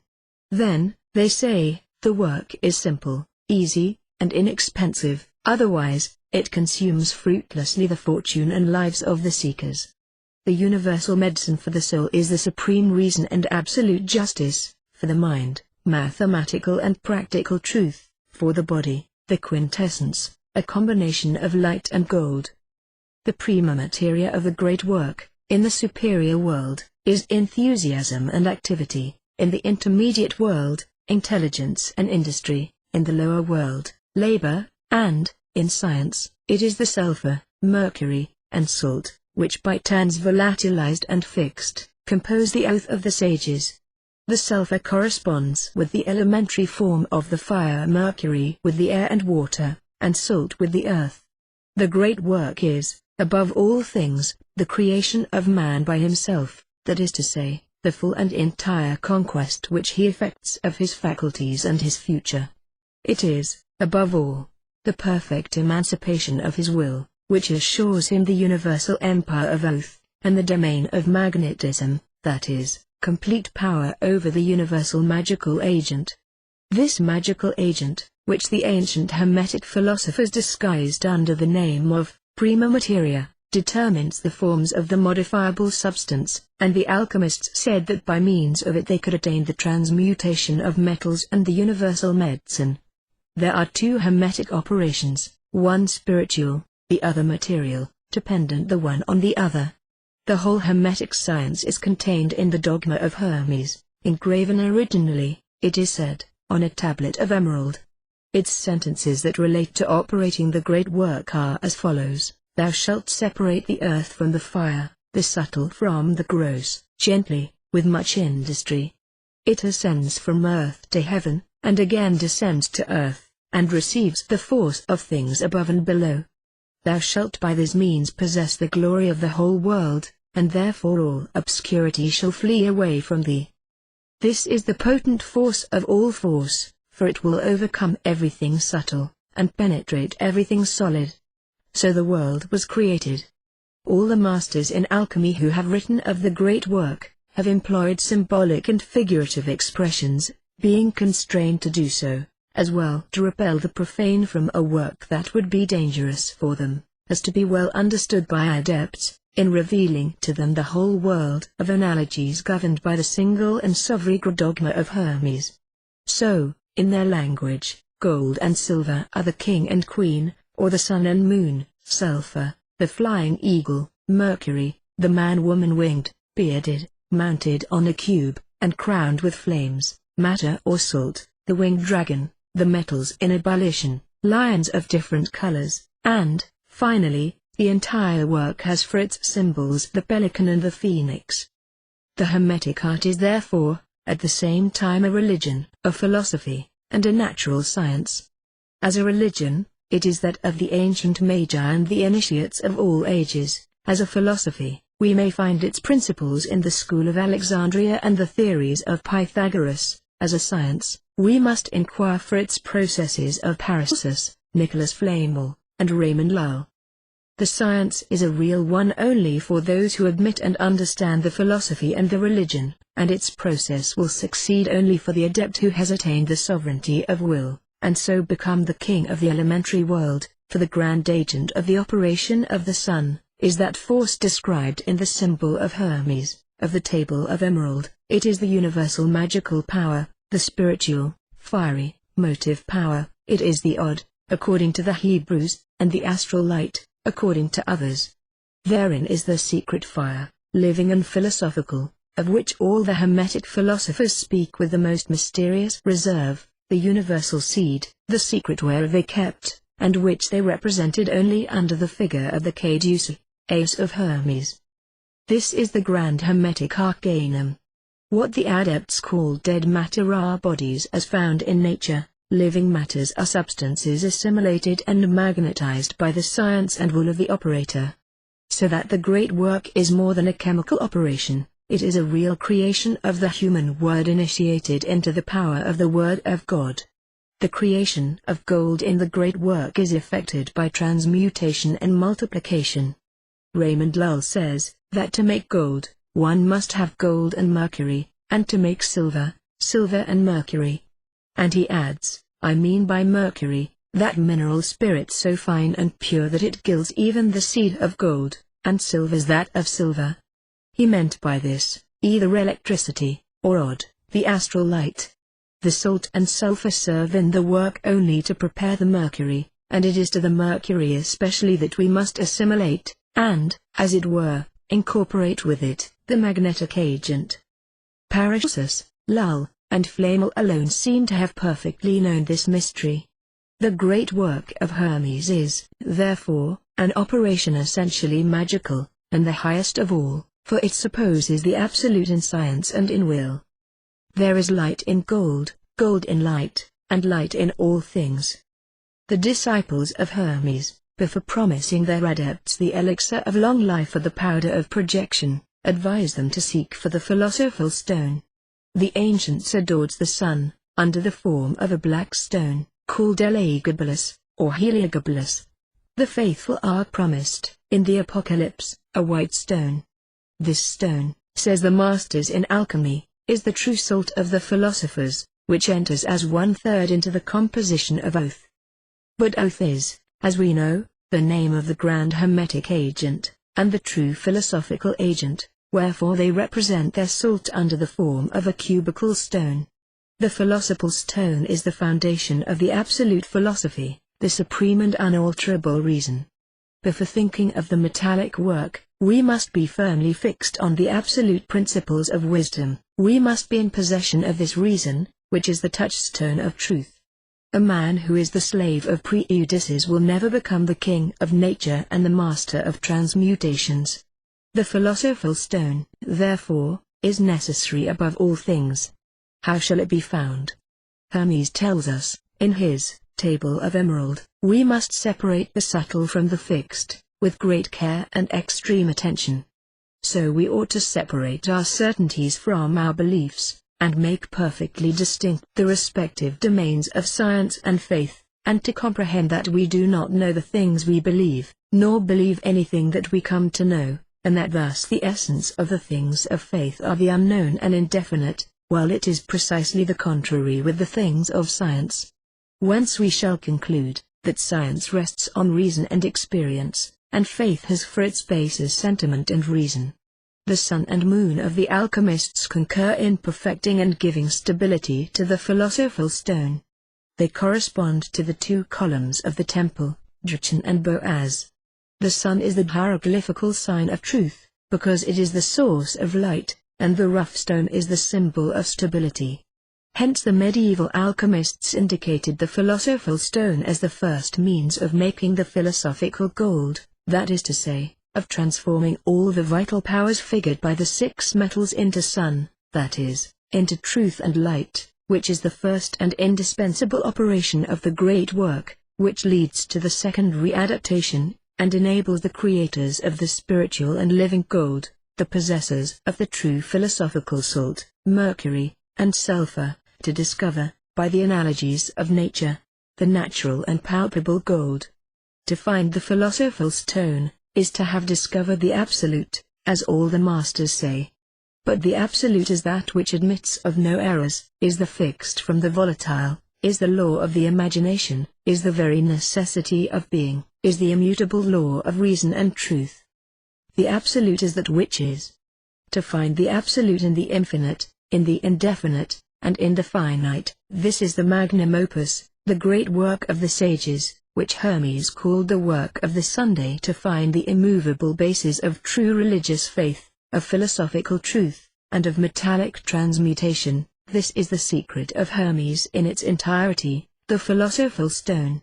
This stone is one and manifold, it is decomposed by analysis, and recompounded by synthesis. In analysis, it is a powder, the powder of projection of the alchemists, before analysis, and in synthesis, it is a stone. The philosophical stone, say the masters, must not be exposed to the atmosphere, nor to the gaze of the profane, but it must be kept concealed and carefully preserved in the most secret place of the laboratory, and the possessor must always carry on his person the key of the place where it is kept. He who possesses the grand arcanum is a genuine king, and more than a king, for he is inaccessible to all fear and all empty hopes. In all maladies of soul and body, a single particle from the precious stone, a single grain of the divine powder, is more than sufficient to cure him. Let him hear, who hath ears to hear. The Master said, the salt, sulfur, and mercury are but the accessorial elements and passive instruments of the great work. All depends, as we have said, on the internal magnet of Paracelsus. The entire work consists in projection, and the projection is perfectly accomplished by the effective and realizable understanding of a single word. There is but a single important operation in the work. This consists in sublimation, which is nothing else, according to Geber, than the elevation of dry matter, by means of fire, with adhesion to its proper vessel. He who desires to attain to the understanding of the grand word and the possession of the great secret, ought carefully to read the Hermetic philosophers, and will undoubtedly attain initiation, as others have done, but he must take, for the key of their allegories, the single dogma of Hermes, contained in his table of emerald, and follow, to class his acquisitions of knowledge and direct the operation, the order indicated in the Kabbalistic alphabet of the tarot. Raymond Lull has said that, to make gold, we must first have gold. Nothing is made out of nothing. We do not absolutely create wealth, we increase and multiply it. Let aspirants to science well understand, then, that neither the juggler's tricks nor miracles are to be asked of the adept. The Hermetic science, like all the real sciences, is mathematically demonstrable. Its results, even material, are as rigorous as that of a correct equation. The Hermetic gold is not only a true dogma, a light without shadow, a truth without alloy of falsehood, it is also a material gold, real, pure, the most precious that can be found in the mines of the earth. But the living gold, the living sulfur, or the true fire of the philosophers, is to be sought for in the house of Mercury. This fire is fed by the air. To express its attractive and expansive power, no better comparison can be used than that of the lightning, which is at first only a dry and earthly exhalation, united to the moist vapor, but which, by self-exhalation, takes a fiery nature, acts on the humidity inherent in it, which it attracts to itself and transmutes in its nature, after which it precipitates itself rapidly toward the earth, whither it is attracted by a fixed nature like unto its own. These words, in form enigmatic, but clear at bottom, distinctly express what the philosophers mean by their mercury, fecundated by sulfur, and which becomes the master and regenerator of the salt. It is the Azoth, the universal magnetic force, the grand magical agent, the astral light, the light of life, fecundated by the mental force, the intellectual energy, which they compare to sulfur, on account of its amenities with the divine fire. As to the salt, it is absolute matter. Whatever is matter contains salt, and all salt, nitre, may be converted into pure gold by the combined action of sulfur and mercury, which sometimes acts so rapidly, that the transmutation may be effected in an instant, in an hour, without fatigue to the operator, and almost without expense. At other times, and according to the more refractory temper of the atmospheric media, the operation requires several days, several months, and sometimes even several years. Two primary laws exist in nature, two essential laws, which produce, by counterbalancing each other, the universal equilibrium of things. These are fixedness and movement, analogous, in philosophy, to truth and fiction, and, in absolute conception, to necessity and liberty, which are the very essence of deity. The Hermetic philosophers gave the name fixed to everything ponderable, to everything that tends by its natural to central repose and immobility. They term volatile everything that more naturally and more readily obeys the law of movement, and they form their stone by analysis, that is to say, by the volatilization of the fixed, and then by synthesis, that is, by fixing the volatile, which they effect by applying to the fixed, which they call their salt, the self-curated mercury, or the light of life, directed and made omnipotent by a sovereign will. Thus they master entire nature, and their stone is found wherever there is salt, which is the reason for saying that no substance is foreign to the great work, and that even the most despicable and apparently vile matters may be changed into gold, which is true in this sense, that they all contain the original salt principle, represented in our emblems by the cubical stone. To know how to extract from all matter the pure salt concealed in it, is to have the secret of the stone. Wherefore this is a saline stone, which the odd or universal astral light decomposes or recompounds. It is single and manifold, for it may be dissolved like ordinary salt, and incorporated with other substances. Obtained by analysis, we might term it the universal sublimate, found by way of synthesis. It is the true panacea of the ancients, for it cures all maladies of soul and body, and has been styled, par excellence, the medicine of all nature.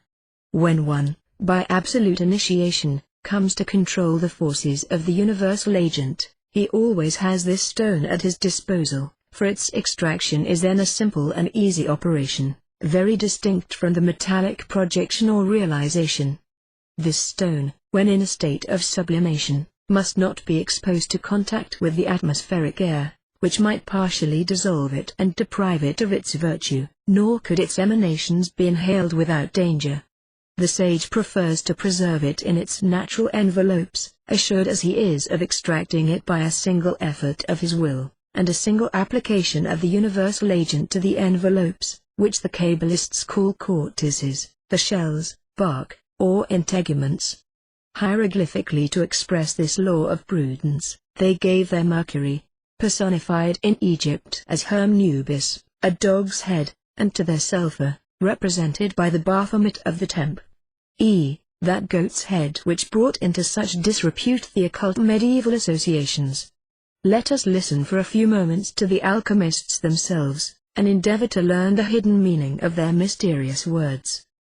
The ritual of the degree of Scottish Elder Master, and Knight of St. Andrew, being the 4th degree of Ramsay, it is said upon the title page, or of the Reformed or Rectified Rite of Dresden, has these passages: "Oh, how great and glorious is the presence of the Almighty God which gloriously shines from between the cherubim! How adorable and astonishing are the rays of that glorious light, that sends forth its bright and brilliant beams from the holy Ark of Alliance and Covenant! Let us with the deepest veneration and devotion adore the great source of life, that glorious Spirit who is the most merciful and beneficent ruler of the universe and of all the creatures it contains." The secret knowledge of the Grand Scottish Master relates to the combination and transmutation of different substances, whereof that you may obtain a clear idea and proper understanding. You are to know that all matter and all material substances are composed of combinations of 3 several substances, extracted from the 4 elements, which 3 substances in combination are, salt, sulfur, and spirit. The first of these produces solidity, the second softness, and the third the spiritual, vaporous particles. These 3 compound substances work potently together, and therein consists the true process for the transmutation of metals. To these 3 substances allude the 3 golden basins, in the first of which was engraved the letter M, in the second, the letter G, and in the third nothing. The first, M, is the initial letter of the Hebrew word malach, which signifies salt, and the second, G, of the Hebrew word parath, which signifies sulfur. And as there is no word in Hebrew to express the vaporous and intangible spirit, there is no letter in the third basin. With these 3 principal substances you may effect the transmutation of metals, which must be done by means of the 5 points or rules of the Scottish mastership. The first master's point shows us the brazen sea, wherein must always be rainwater, and out of this rainwater the Scottish masters extract the first substance, which is salt, which salt must afterward undergo a 7-fold manipulation and purification, before it will be properly prepared. This 7-fold purification is symbolized by the 7 steps of Solomon's Temple, which symbol is furnished us by the first point or rule of the Scottish masters. After preparing the first substance, you are to extract the second, sulfur, out of the purest gold, to which must then be added the purified or celestial salt. They are to be mixed as the art directs, and then placed in a vessel in the form of a ship, in which it is to remain, as the Ark of Noah was afloat, 150 days, being brought to the first damp, warm degree of fire, that it may putrefy and produce the mineral fermentation. This is the second point to a rule of the Scottish masters. If you reflect, my brother, that it was impossible for anyone to imagine that either common salt or nitre could be extracted from rainwater, or sulfur from pure gold, you will no doubt suspect that some secret meaning was concealed in these words. The Kabbalah considers the immaterial part of man as threefold, consisting of nefesh, rak, and neshama, psyche, spiritus, and mens, or soul, spirit, and intellect. There are 7 holy palaces, 7 heavens and 7 thrones, and souls are purified by ascending through 7 spheres. A ship, in Hebrew, is ani, and the same word means I, me, or myself.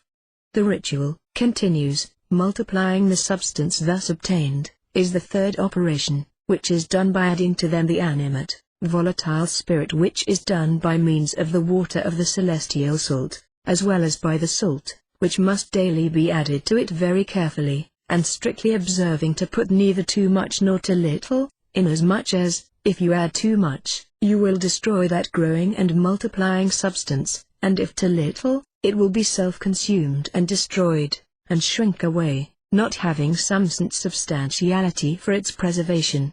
This third point or rule of the Scottish masters gives us the emblem of the building of the Tower of Babel, used by our Scottish masters, because by irregularity and want of due proportion and harmony that work was stopped, and the workman could proceed no further. Next comes the fourth operation, represented by the cubical stone, whose faces and angles are all equal.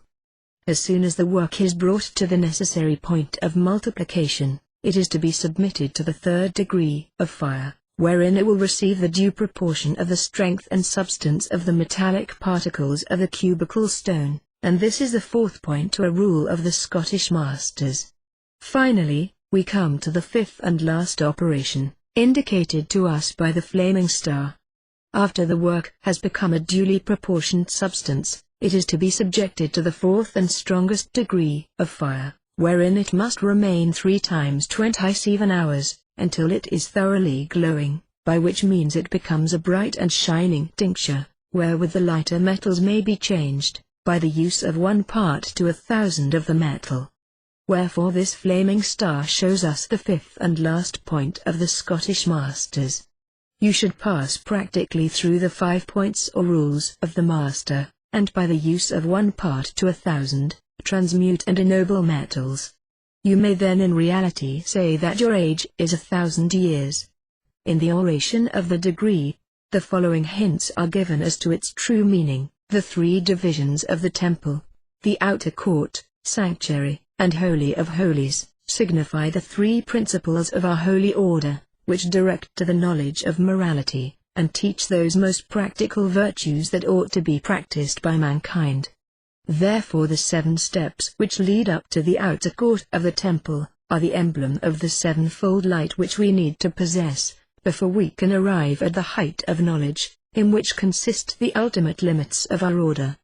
In the brazen sea we are symbolically to purify ourselves from all pollutions, all faults and wrongful actions, as well those committed through error of judgment and mistaken opinion, as those intentionally done, inasmuch as they equally prevent us from arriving at the knowledge of true wisdom. We must thoroughly cleanse and purify our hearts to their inmost recesses, before we can of right contemplate that flaming star, which is the emblem of the divine and glorious Shekinah, or presence of God, before we may dare approach the throne of supreme wisdom.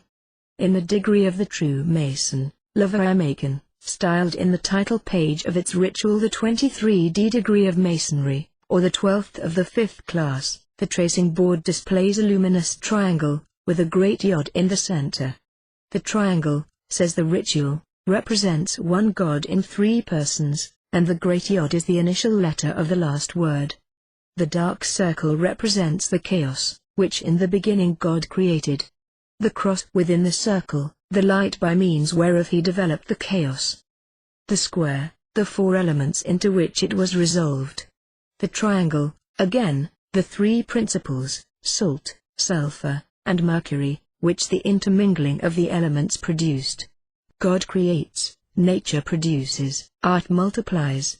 God created chaos, nature produced it, God, nature, and art, have perfected it. The altar of perfumes indicates the fire that is to be applied to nature. The two towers are the two furnaces, moist and dry, in which it is to be worked.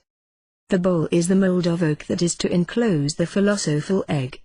The two figures surmounted by a cross are the two vases, nature and art, in which is to be consummated the double marriage of the white woman with the red servitor, from which marriage will spring a most potent king. Chaos means universal matter, formless, but susceptible of all forms. Form is the light enclosed in the seeds of all species, and its home is in the universal spirit. To work on universal matter, use the internal and external fire. The four elements result, the Principia Principiorum and Immediata, fire, air, water, earth. There are four qualities of these elements: the warm and dry, the cold and moist. To appertain to each element, the dry and cold, to the earth, the cold and moist, to water, the moist and warm, to the air, and the warm and dry, to fire, whereby the fire connects with the earth, all the elements, as Hermes said, moving in circles. From the mixture of the four elements and of their four qualities, result the three principles, mercury, sulfur, and salt. These are the philosophical, not the vulgar. The philosophical mercury is a water and spirit, which dissolves and sublimates the sun. The philosophical sulfur, a fire and a soul, which mollifies and colors it. The philosophical salt, an earth and a body, which coagulates and fixes it, and the whole is done in the bosom of the air. From these three principles result the four elements duplicated, or the grand elements, mercury, sulfur, salt, and glass, two of which are volatile, are the water, mercury, and the air, sulfur, which is oil, for all substance is liquid in their nature, void fire, which takes from the one, water, and burns the other, oil, but the other two are dry and solid, to wit, the salt, wherein fire is contained, and the pure earth, which is the glass, on both of which the fire has no other action than to melt and refine them, unless one makes use of the liquids alkali. For, just as each element consists of two qualities, so these great duplicated elements partake, each of two of the simple elements, or, more properly speaking, of all the four, according to the greater or less degree of each, the mercury partaking more of the water, to which it is assigned, the oil or sulfur, more of the air, the salt, of the fire, and the glass, of the earth, which is found, pure and clear, in the center of all the elementary composites, and is the last to disengage itself from the others. The four elements and three principles reside in all the compounds, animal, vegetable, and mineral, but more potently in some than in others. The fire gives them movement, the air, sensation, the water, nutriment, and the earth, subsistence. The four duplicated elements engender the stone, if one is careful enough to supply them with the proper quantity of fire, and to combine them according to their natural weight. 10 parts of air make 1 of water, 10 of water, 1 of earth, and 10 of earth, 1 of fire, the whole by the active symbol of the one, and the passive symbol of the other, whereby the conversion of the elements is effected. The allusion of the ritual, here, is obviously to the 4 worlds of the Kabbalah. The 10 Sephirith of the world Briah proceed from Malakuth, the last of the 10 emanations of the world Azikth, the 10 Sephirith of the world Yeziah, from Malakuth of Briah, and the 10 of the world Aziah, from Malakuth of Yeziah. The password of the degree is given as Metrallon, which is a corruption of Metatron, the cherub, who and Sanfan are in the Kabbalah the chief of the angels. The active and passive symbols are the male and female. The ritual continues. It is thereby evident that, in the great work, we must employ 10 parts of philosophical mercury to 1 of sun or moon. This is attained by solution and coagulation. These words mean that we must dissolve the body and coagulate the spirit, which operations are effected by the moist and dry bath. Of colors, black is the earth, white, the water, blue, the air, and red, the fire, wherein also are involved very great secrets and mysteries. The apparatus employed in the great work consists of the moist bath, the dry bath, the vases of nature and art, the bowl of oak, litum sapientiae, the seal of Hermes, the tube, the physical lamp, and the iron rod. The work is perfected in 17 philosophical months, according to the mixture of ingredients. The benefits reaped from it are of two kinds, one affecting the soul, and the other the body. The former consist in knowing God, nature, and ourself, and those to the body are wealth and health. The initiate traverses heaven and earth.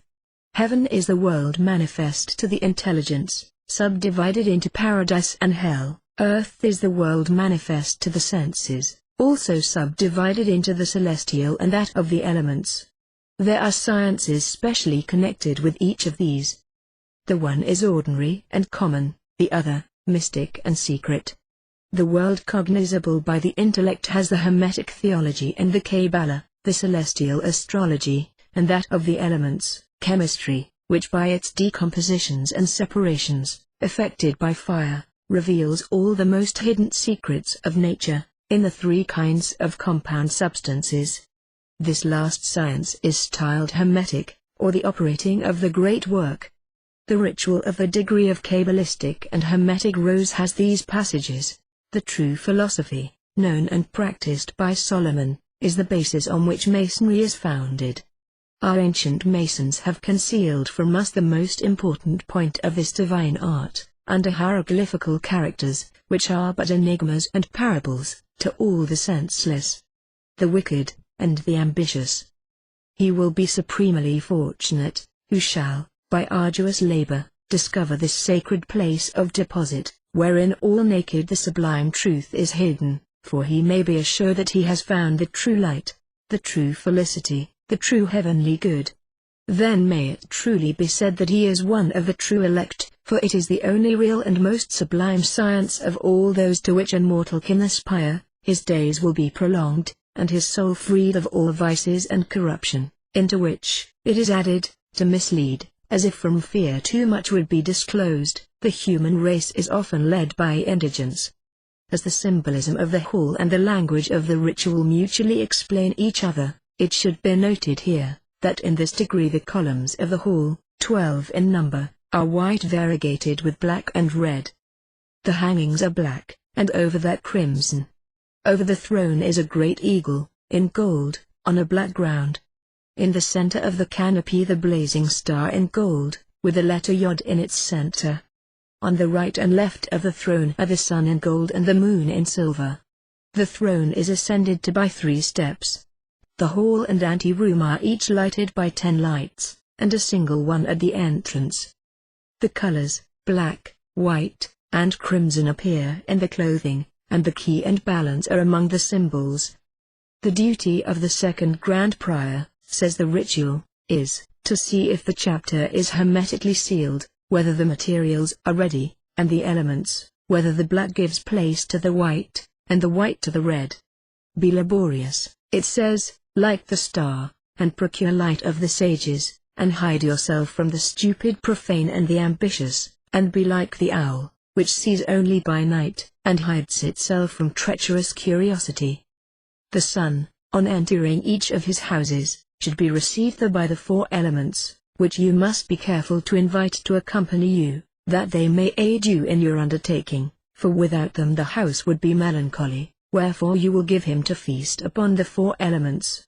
When he shall have visited his 12 houses, and seen you attentive to receive him, you will become one of his chiefest favorites, and he will allow you to share all his gifts.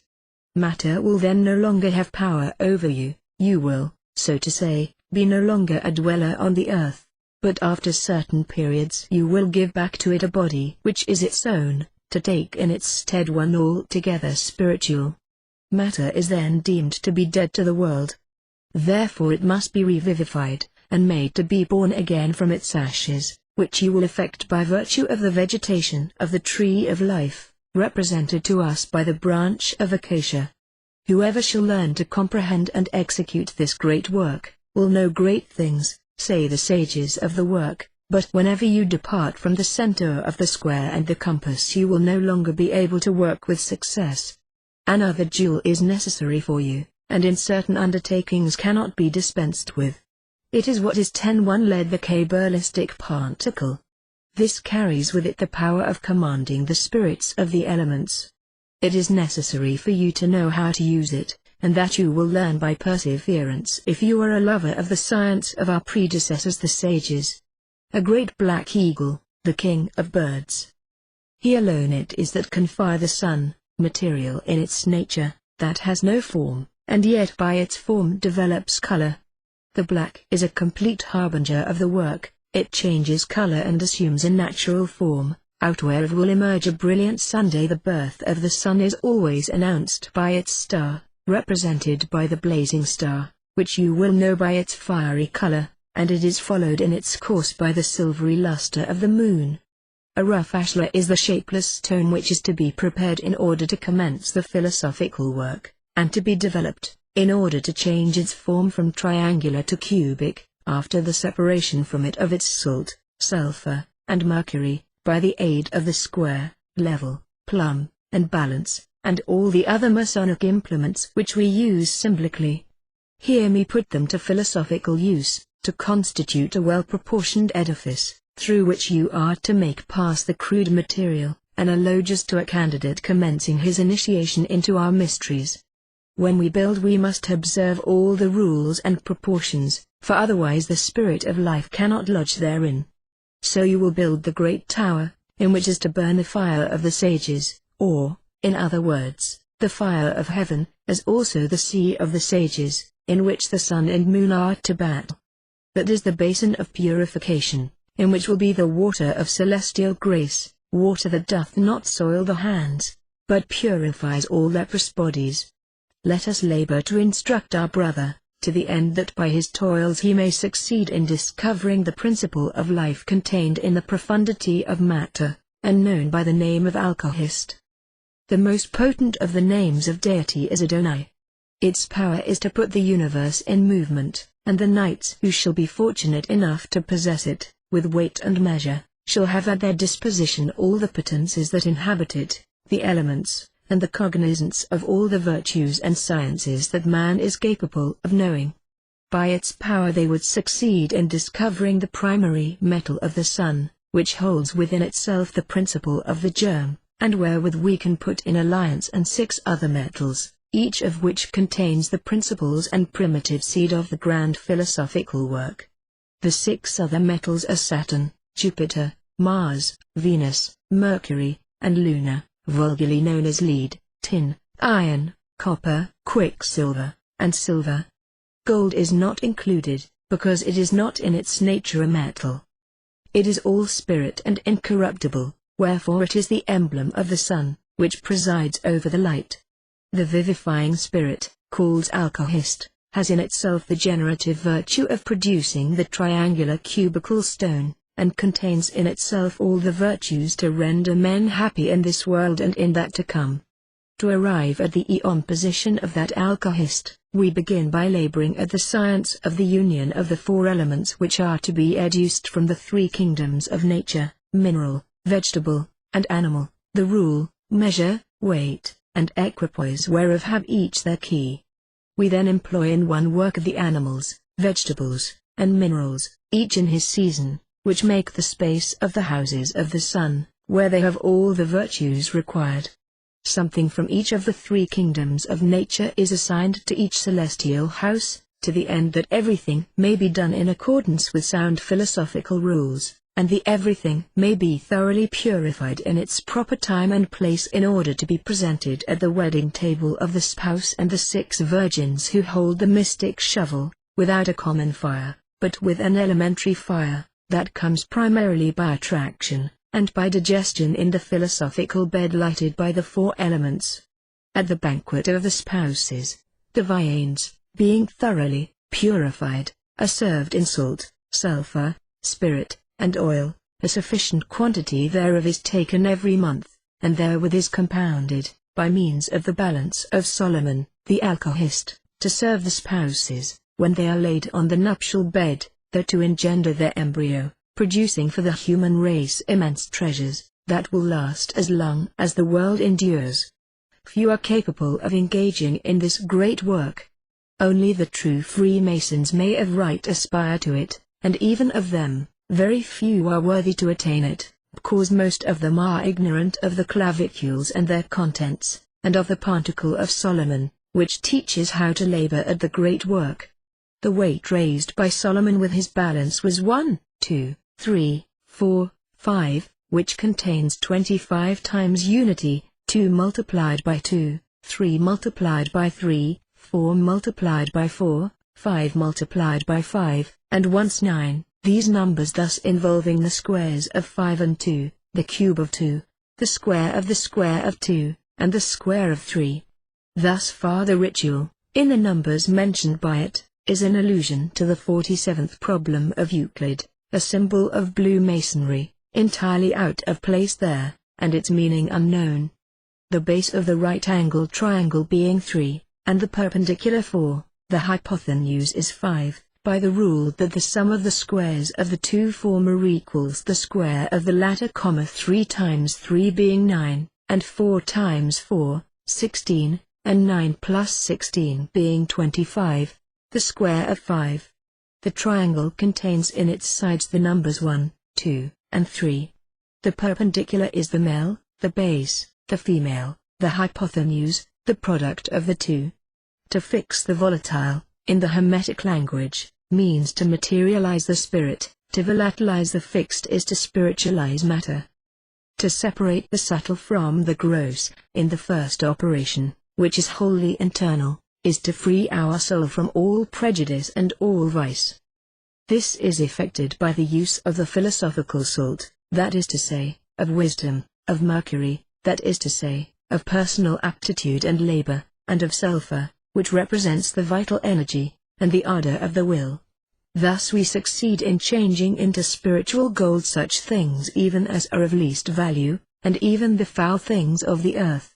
It is in this sense we are to understand the parables of the Hermetic philosophers and the prophets of alchemy, but in their works, as in the great work, we must skillfully separate the subtle from the gross, the mystic from the positive, allegory from theory.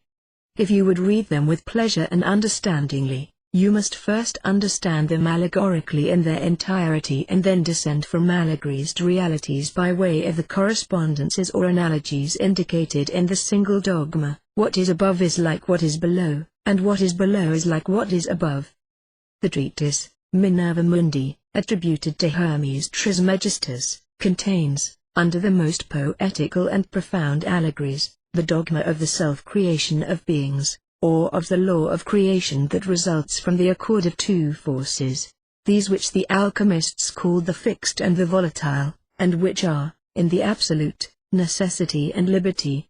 When the masters in alchemy say that it needs but little time and expense to accomplish the works of science, when they affirm, above all, that but a single vessel is necessary, when they speak of the great and single furnace, which all can use, which is within the reach of all the world, and which men possess without knowing it, they allude to the philosophical and moral alchemy. In fact, a strong and determined will can, in a little while, attain complete independence, and we all possess that chemical instrument, the great and single Athena or furnace, which serves to separate the subtle from the gross, and the fixed from the volatile. This instrument, complete as the world, and accurate as the mathematics themselves, is designated by the sages under the emblem of the pentagram or star with 5 points, the absolute sign of human intelligence. The end and perfection of the great work is expressed, in alchemy, by a triangle surmounted by a cross, and the letter tau, the last of the sacred alphabet, has the same meaning. The elementary fire, that comes primarily by attraction, is evidently electricity or the electric force, primarily developed as magnetism, and in which is perhaps the secret of life or the vital force. Paracelsus, the great reformer in medicine, discovered magnetism long before Mesmer, and pushed to its last consequences this luminous discovery, or rather this initiation into the magic of the ancients, who understood the grand magical agent better than we do, and did not regard the astral light, oath, the universal magnetism of the sages, as an animal and particular fluid, emanating only from certain special beings. The four elements, the four symbolic animals, and the reduplicated principles correspond with each other, and are thus arranged by the Hermetic Masons.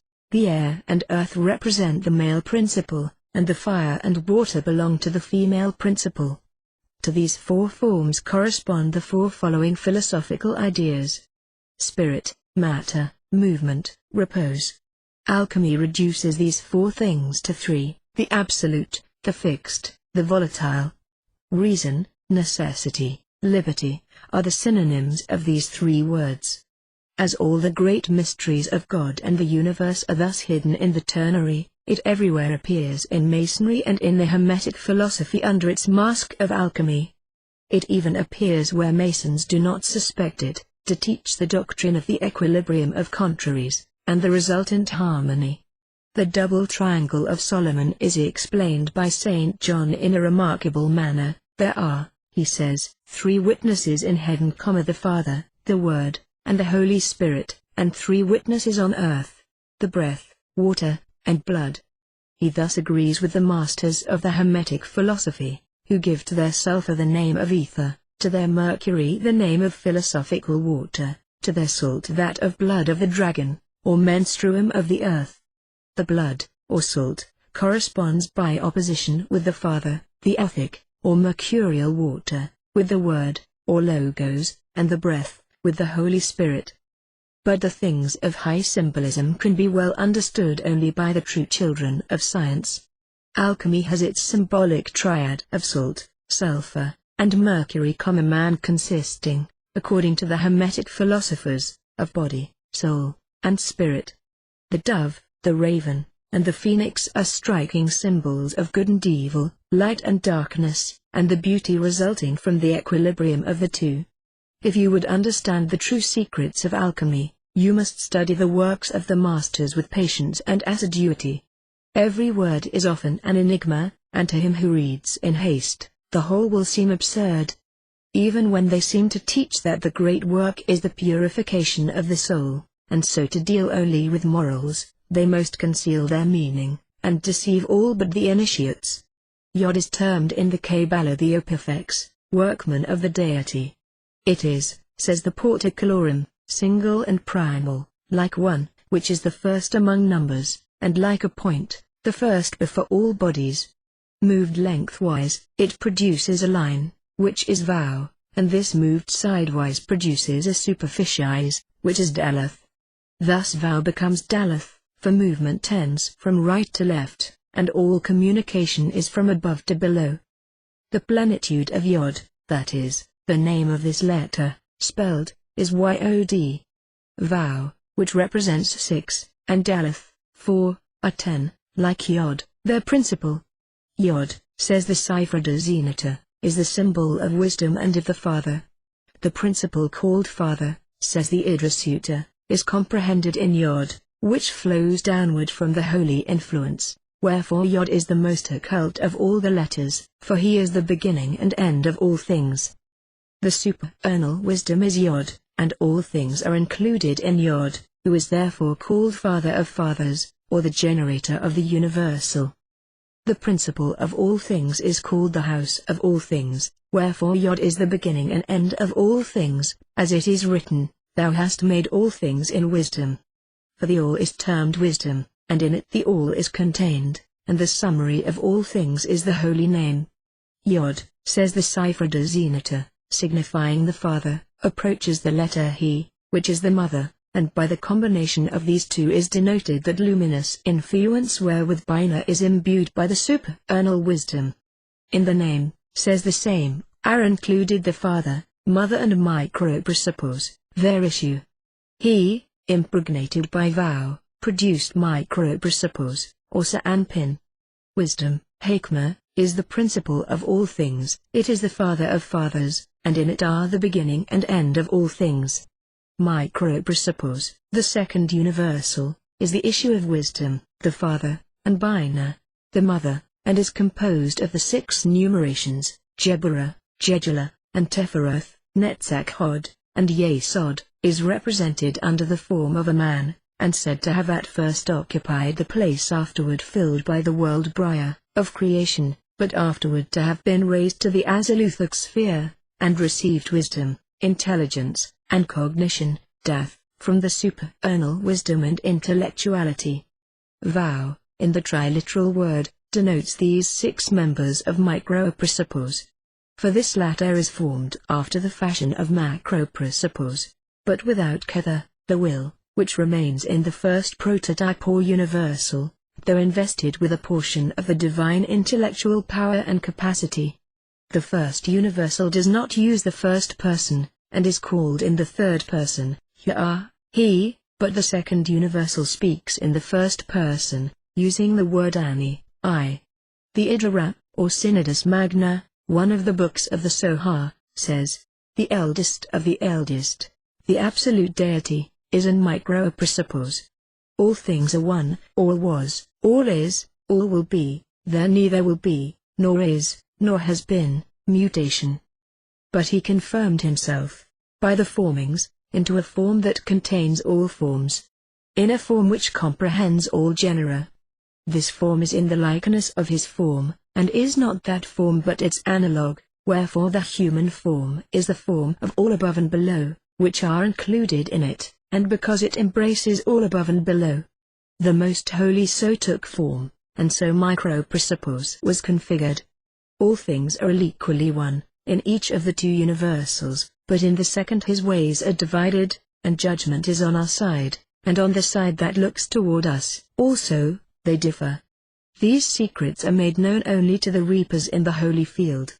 The Most Holy Ancient is not called Atha, thou, but he, but in Microprosopos, where is the beginning of things, he has the name Atha, and also Ab, father. From him is the beginning, and he is called thou, and is the father of fathers. He issues from the nonins, and therefore is beyond cognition. Wisdom is the principle of the universe, and from it 32 ways diverge, and in them the law is contained, in 22 letters and 10 words. Wisdom is the father of fathers, and in this wisdom is found the beginning and the end, wherefore there is a wisdom in each universal, one above, the other below. The commentary of Rabbi Chajan Vital, on the Cipher de Zenata, says, at the beginning of emanation, Microprosopos issued from the father, and was intermingled with the mother, under the mysteries of the letter, he, resolved that is, Daleth and Vow, by which vows denoted Microprosopos, because vow is 6, and he is constituted of the 6 parts that follow Hakma and Bina. And, according to this conception, the father is called father of fathers, because from him these fathers proceed, benignity, severity, and beauty. Microprosopos was then like the letter Vow in the letter he, because he had no head, but when he was now born, 3 brains were constituted for him, by the flow of divine light from above. And as the world of restitution, after the vessels of the Sephiroth below Bina had been broken, that from the fragments evil might be created, is instituted after the fashion of the balance, so also is it formed throughout in the human form. But Malakoth, Regnum, is a complete and separate person, behind Microprosopos, and in conjunction with him, and the are called man. The first world, of inanity, could not continue and did not subsist, because it had no human conformation nor the system of the balance, the Sephiroth being points, one below the other. The first Adam, Microprosopos, as distinguished from Macroprosopos, the first occult Adam, was the beginning, wherein the 10 numerations proceeded forth from potence into act.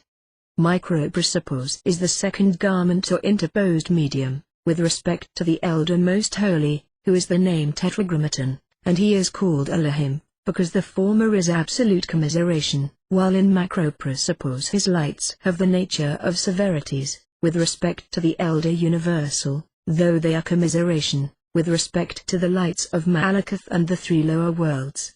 All the confirmations of macro-principles come from the first Adam, who, to interpose a second covering, caused a single spark to issue from the sphere.